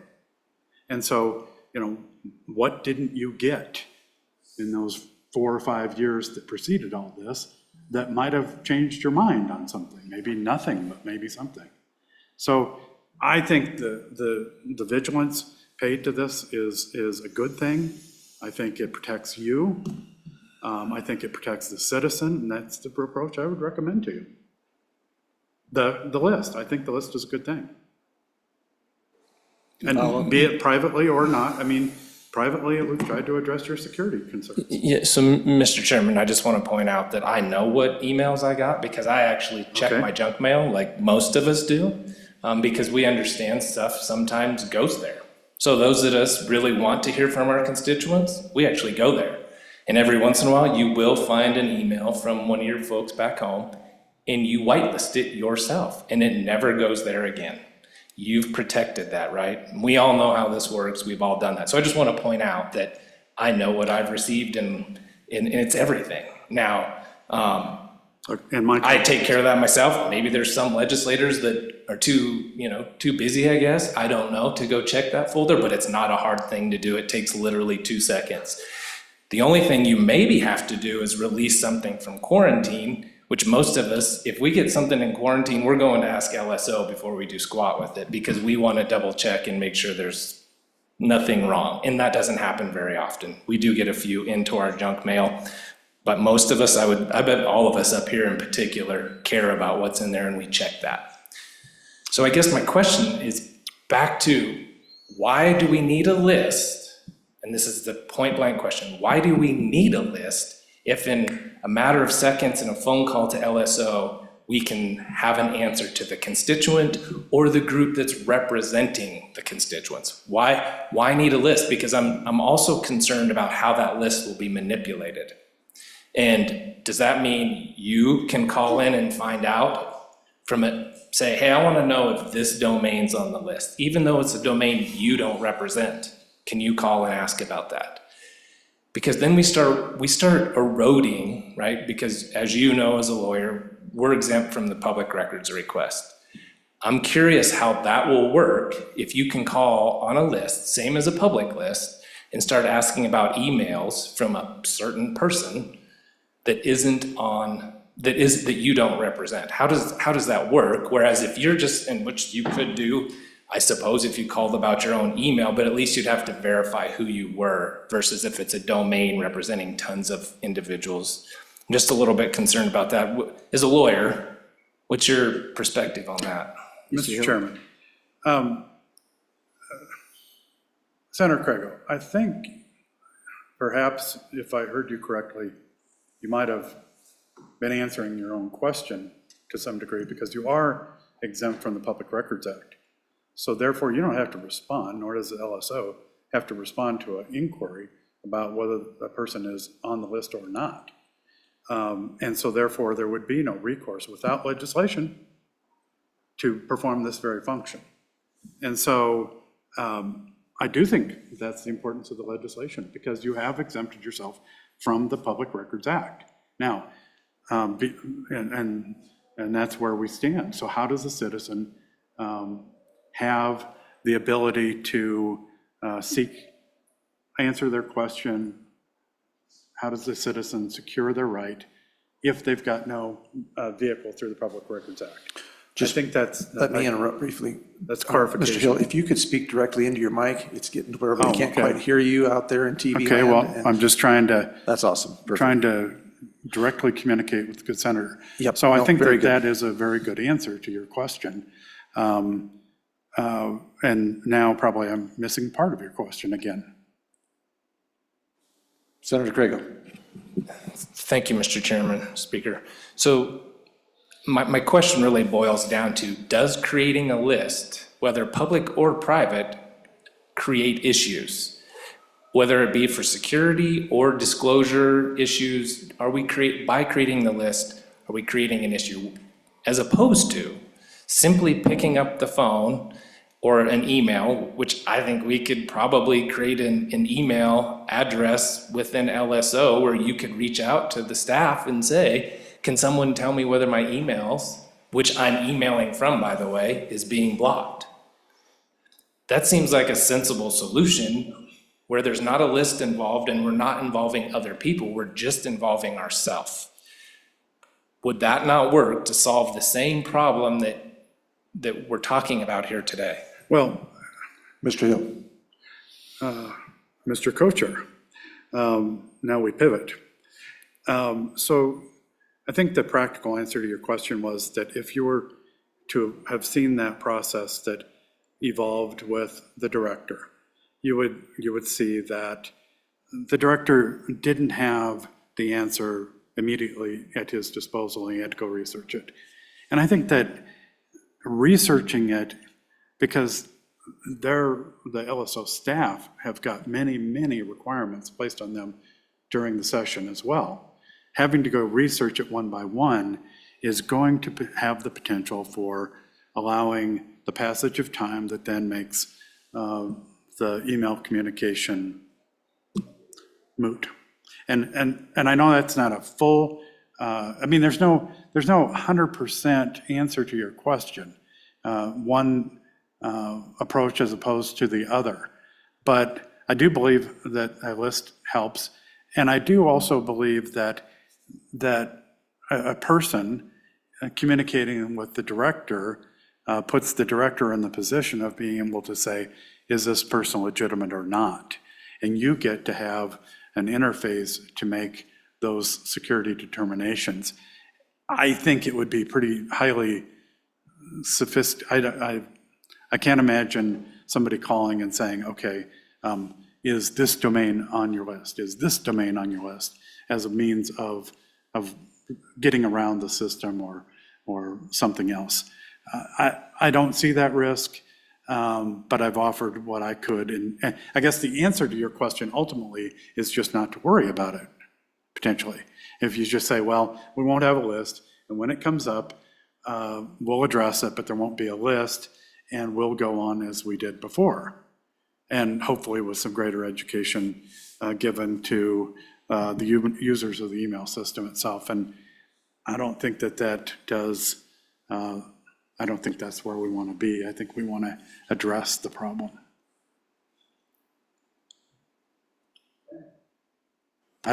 I see I did not satisfy the good senator, but Well, maybe we we've can do given it you later. a lot, I mean, we've given this issue hours this morning. Sure. We've given, We're gonna the go back. staff has given this hundreds, if not thousands of taxpayer dollar hours on this issue for you. You're getting very special treatment, Mr. Hill in Honor, Wyoming. Absolutely. So, question for you from me, that's been on my mind.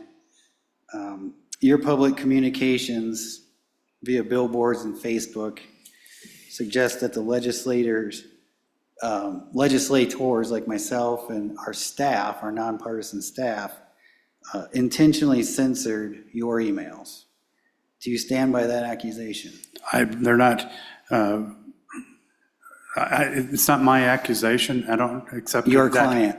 I don't accept it as an accusation that's been made. I believe that the language, if you go back to it, says that intentionally or unintentionally affording for the opportunity to say, you should talk to your legislator to see what the I think true story the is term there. used was censorship. That's pretty clear that that's an intentional act by the government, either the staff or us, to censor your emails. Do you still stand by that accusation? I don't, I'm not here to stand by it or not stand by it. I'm Well, you're here to on behalf of offer- Honor, Wyoming. Sure, but I'm here to offer solutions today. I certainly can put you in touch, Senator. Well, I with emailed them. I somebody with- replied to the email that I get, the spam email. I hit reply, and imagine that, it didn't go through because it was spam. By definition, it didn't go to anybody's inbox, so I replied to Honor, Wyoming. And I'll be happy to And have. nobody got back to me. So could happy you to give me their have, email right now? That'd be great. I have- could get their email. I will tell you that I will have the representative of Honor Wyoming contact you directly to have this conversation with you. Well, this because- conversation should have happened a long time ago. Well, I don't know. Should it? I don't know. I do. Okay, well, then you are of that opinion. Okay, And well, I'm moving not on. here to argue with you on it. Can you provide any evidence that a member of our staff acted with political intent? Political intent. Yeah, as referenced by the emails and by the Facebook posts and by the billboards, that there was politically motivated censorship of Honor Wyoming's emails. I would have to look at the exact language you're talking about because I don't know what you're talking about, and so I'm unable to respond to that. All right. So are you aware that the whole reason why we're even having this conversation is because you used a bulk email service? Bulk email is also referred to as spam. You use a bulk email service, and those emails got correctly flagged as spam, which is what it is. And it went to our bulk email, junk email folder. And you want that email to go directly to our inbox and basically do away with the wyoleg.gov junk email and quarantine folders and have everything we receive from anybody anywhere in the world go directly to our inbox. Is that correct? You would love for me, Mr. Chairman, to endorse your statement, which of course I can't do because I don't think it's accurate. And I say that to you with every measure of respect, which by the way is a sincere comment, which is different than the way mostly that comment is made in public. So I hope you receive it in that manner. I just don't think that all the caveats you placed upon that statement are true. Okay. Are you aware that you used May a... I address your question? No. Are you aware that you Honor Wyoming used a bulk email service? The bulk email, by definition, is spam. That spam went to the correct folder. It's classified by Microsoft, just like every other enterprise in the world that uses this email service. Bulk email went where it was supposed to go. Are you aware that that's why it was classified as spam, because it was bulk email? Yes or no? Okay, and I will address your question in detail. I'm just asking for a yes or no answer. I can't provide you a yes or no because a yes or no would be inaccurate, and I'm not going to be inaccurate with you. Spam is spam, and an actual email is an actual email. It's not that difficult. What we provide to Mr. you Hill. is not spam, sir. Yes, it is. It's bulk email. It is not, it's neither bulk email nor is it spam. Do you not It hire a is- bulk email service to send your bulk email? It is. Yes or no? It is, we use a service to direct emails to legislators. Which is a bulk email service. Your characterization is that is spam, which I think is opinion-based. No, it's not. Which is not something that I can or would agree to. I think that those are important voices. Representative Baer spoke eloquently on this issue. It's no different than that person in your district writing you that handwritten note that says, Senator Biden, please do this or please don't do this. And it is an opinion. It's directed to you as political speech. It is intended by the sender, which is the constituent, him or herself, to express an opinion on pending legislation. That's important. That's not spam, and whether or not it's supposed to be directed to a spam folder is then a matter of opinion. My opinion is that it should not be. Your opinion may be different, but these are semantics, which are not getting into the solution, which I hope that we get to, which is how do we inform the public? How do we know that the email is going directly to the inbox? And how do we have those constituent voices heard? That's my point today. And I understand that there have been some ruffled feathers. I don't discount your feelings on the subject. I will take measures to have a conversation occur where you can address that and have a conversation.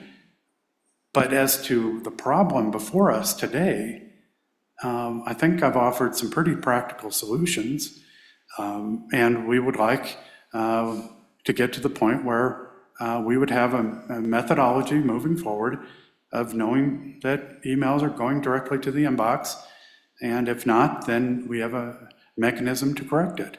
Now, I mean, Senator Crago has offered an idea as to what an approach might be, even suggesting that maybe we don't do anything.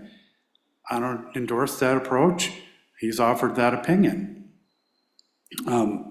Senator Salazar wisely said, well, wouldn't we want every legislator to have this issue in front of them and have them come to their own determination? Yep, I think so. And by the way, Honor Wyoming is going to be the first one to extol your virtues when in fact you solved this problem, because when problems get solved, they are quick to compliment. And that is a part of their value system. Again, you can speak to them. I'm going to make that happen. But I can't do more than that today. I just wish we could get to a solution. I think we've already got the solution. Your emails are coming to our inbox. Well, problem solved. I don't know. 4 hours later, we're still talking about it. Your emails are getting through. I don't have the control over the clock, and I'm just saying. I can tell you. I'm giving you a lot of time, sir. Anybody else have any questions? Mr. Chairman, let me just say this. Do I appreciate and do I value and respect the time given to this issue? Absolutely. You all have been stewards, and you have done due diligence, and you have done the work. And thank you. Okay? Senator Nethercott. Thank you, Mr. Chairman. So I have a series of questions to further explore this solution, because I love for my virtues to be extolled. Well, I don't mean that as it was a sincere comment. Thank you. I suffer from sarcasm, so it's hard for me to rein it in, but I will do so. I won't take it personally. One principal, I think, distinguishing feature I see here that we need to evaluate And I'm very curious to hear your response. Because what I view as the solution here pragmatically makes more sense as a policy, a management council policy change, as opposed to putting something in the green books as a result of kind of the dynamic nature of technology and how email works. Would it be acceptable to your clients for a policy to move forward? Or is it your position that a vote must occur on this topic by all the members of the Senate and all the members of the House? Mr. Chairman, fascinating question. And while it would be tempting to take your invitation, I'll politely decline it, because I would say legislation would have accountability where a policy may not necessarily. Now, you and I could have the debate of whether or not administrative action by itself through the policy could then be challenged, could be remedied in some fashion, but I do think that legislation has a greater effect to put in stone what needs to happen and how it needs to happen. But I recognize that that is a point that you're going to have to struggle with, of whether a policy by itself could suffice. And my personal view is I don't think it would fully suffice.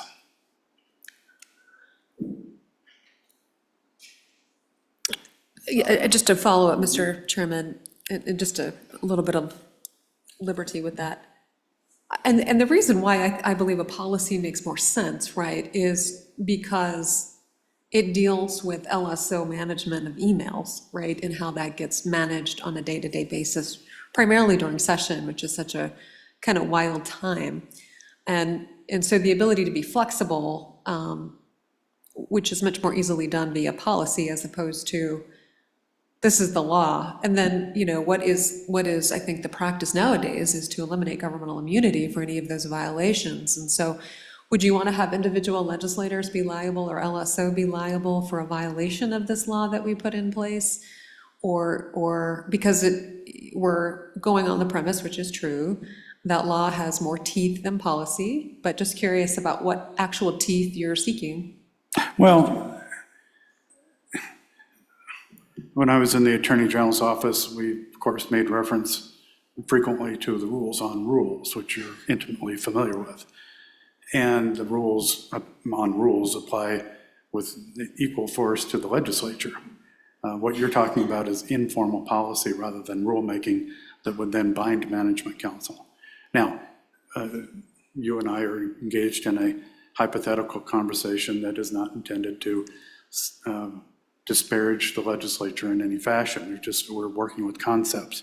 So you're saying an informal policy and not rulemaking that would then be binding policy, which would then, so the danger is that in informal policy, the question is, well, is it final agency action or not?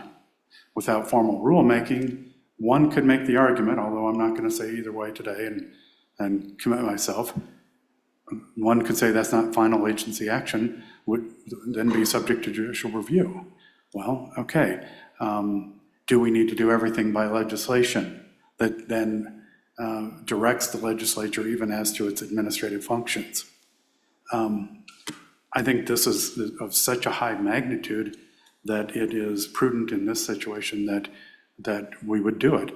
Now, to your the second point that you were raising, which was, does this draft bill talk about punishment or punitive measures to be taken against a member or a committee or whomever for failure to follow the law if it were passed? I see nothing in the bill that has suggested that in the least.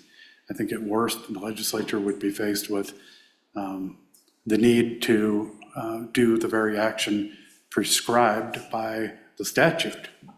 I've never even heard, Senator, mention of somebody saying, oh, well, the legislature should be, fined or somehow scolded for not doing what they're supposed to do in this legislation. So that's a foreign concept to me as it pertains to this legislation. You have played with that concept, and maybe this is where it's coming from, in the Public Records Act context, where, you know, sometimes it said, well, there should be a, you know, criminal penalty, maybe there should be a civil penalty or something like that, but there's been no mention of anything like that here. All right, thank you, just for time.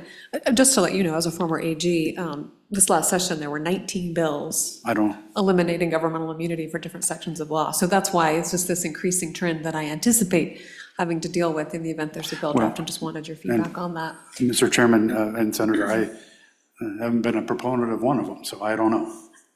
Thank you. One concept I have which would make sense for policy, but you know, whatever, let's just kind of walk through that a little bit. You know, which is, one, what I hope to come out of today too is required legislative training on IT and cybersecurity training. Anyone else part of any other entity has to go through that, typically for insurance coverage, and I think that would help, because my understanding for how this issue was originally created was that a freshman representative received an email from Honor Wyoming that went to the junk email, and they thought, they were concerned about that, even though they received the email, and then here we are today. And to Senator Crago's point, those of us who have been in the legislature for a long time understand how our emails work, and regularly and frequently check our junk email or our spam email folders, which tells us how many emails are in there without opening it, so I can see that there's like 100 emails in there.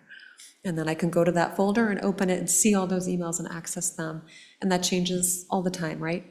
And so I wonder if we changed a policy, particularly for new legislators who maybe don't have this understanding for what that means, if we changed the title of the folder and said, you know, we named it something else, you know, alternative constituent communications, please read.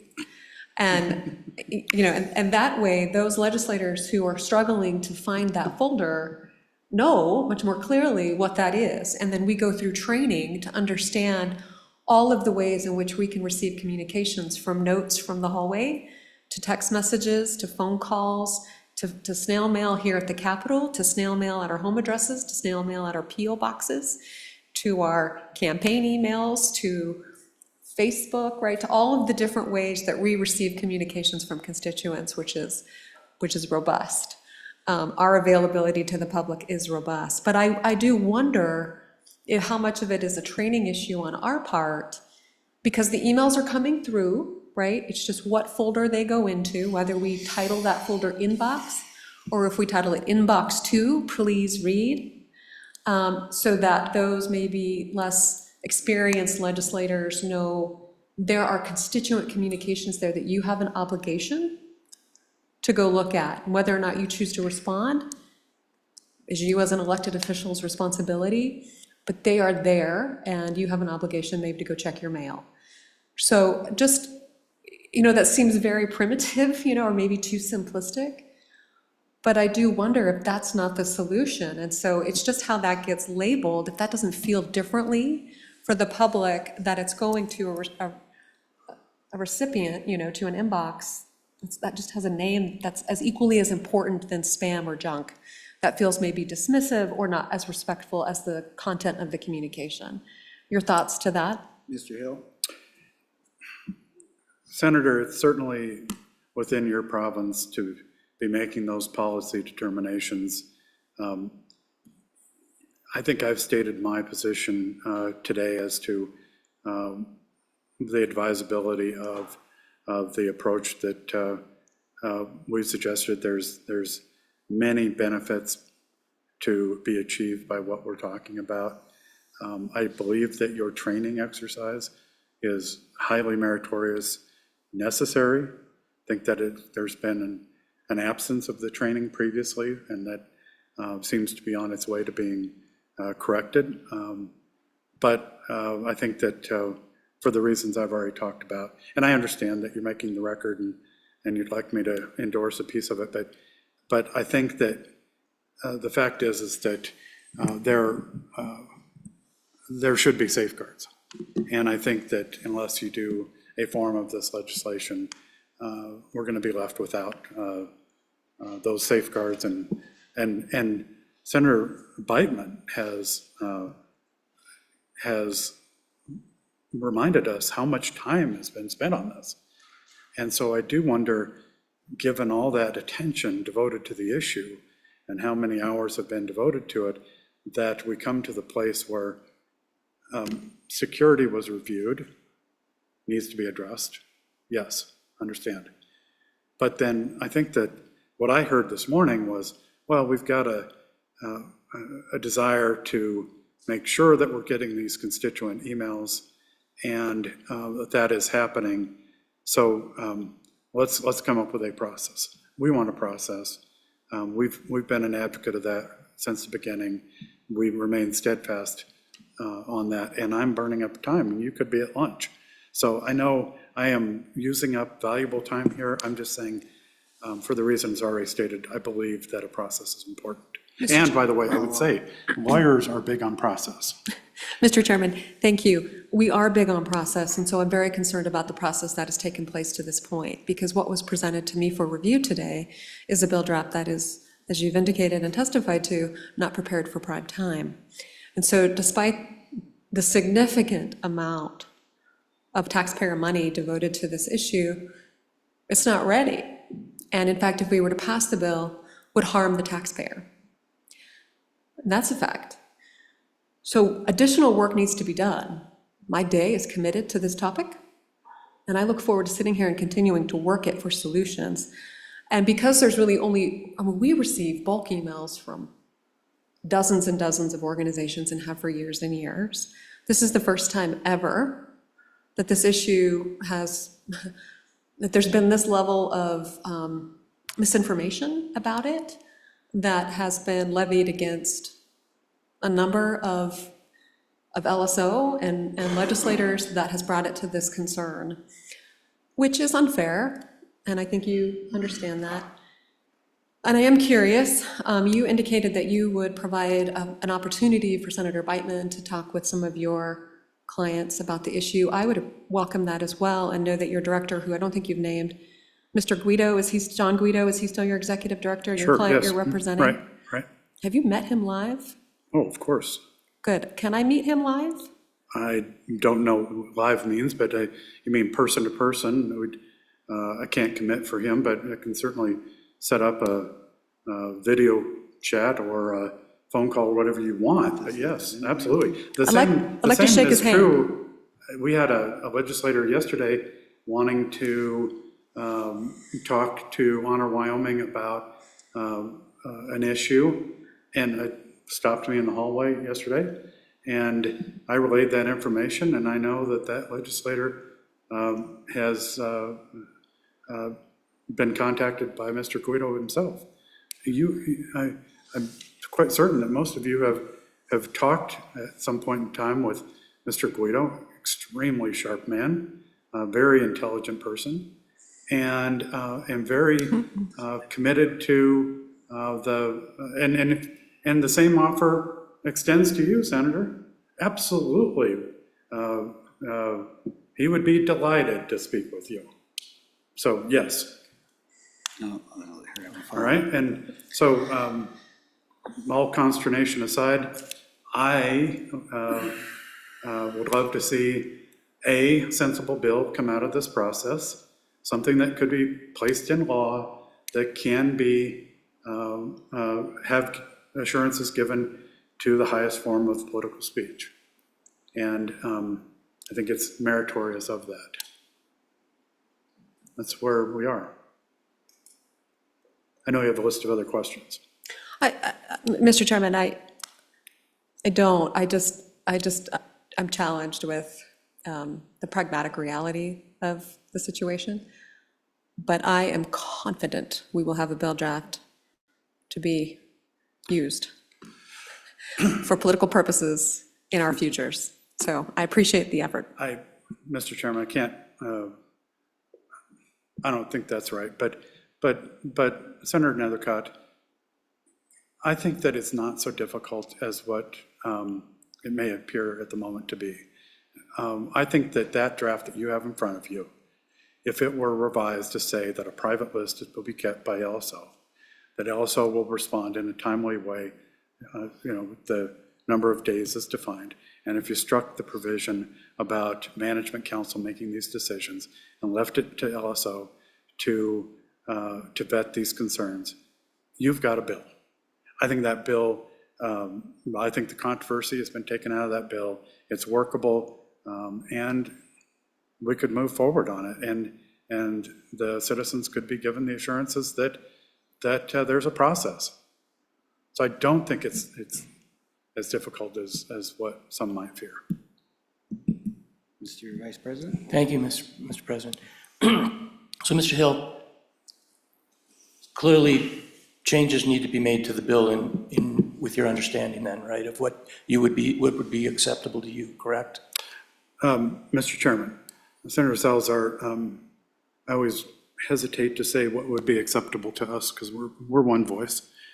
But what's acceptable to you is the real point. And yes, changes need to be made in my view. No, it's not a trick question. I'm trying to clarify for myself. Right. Your testimony is that we need to make, to feel that this bill solves what you believe to be a problem, changes need to be made. Yes, sir. That's all, it's a simple, Yep. yeah, okay, thank you, that's all I need. Yeah, and I don't know what the next management council meeting is, or whether you want it coming out of management council as a management council sponsored bill or not. But however it happens, we need those basic changes made. We beat this horse to death, committee? Any further questions? Yeah, me too. All right, well, thank you, Mr. Hill. We are going to take a break for lunch. Let's do probably an hour and a half. So let's come back at, want to do 2:15? 2:15, we'll come back at 2:15. And we'll finish up.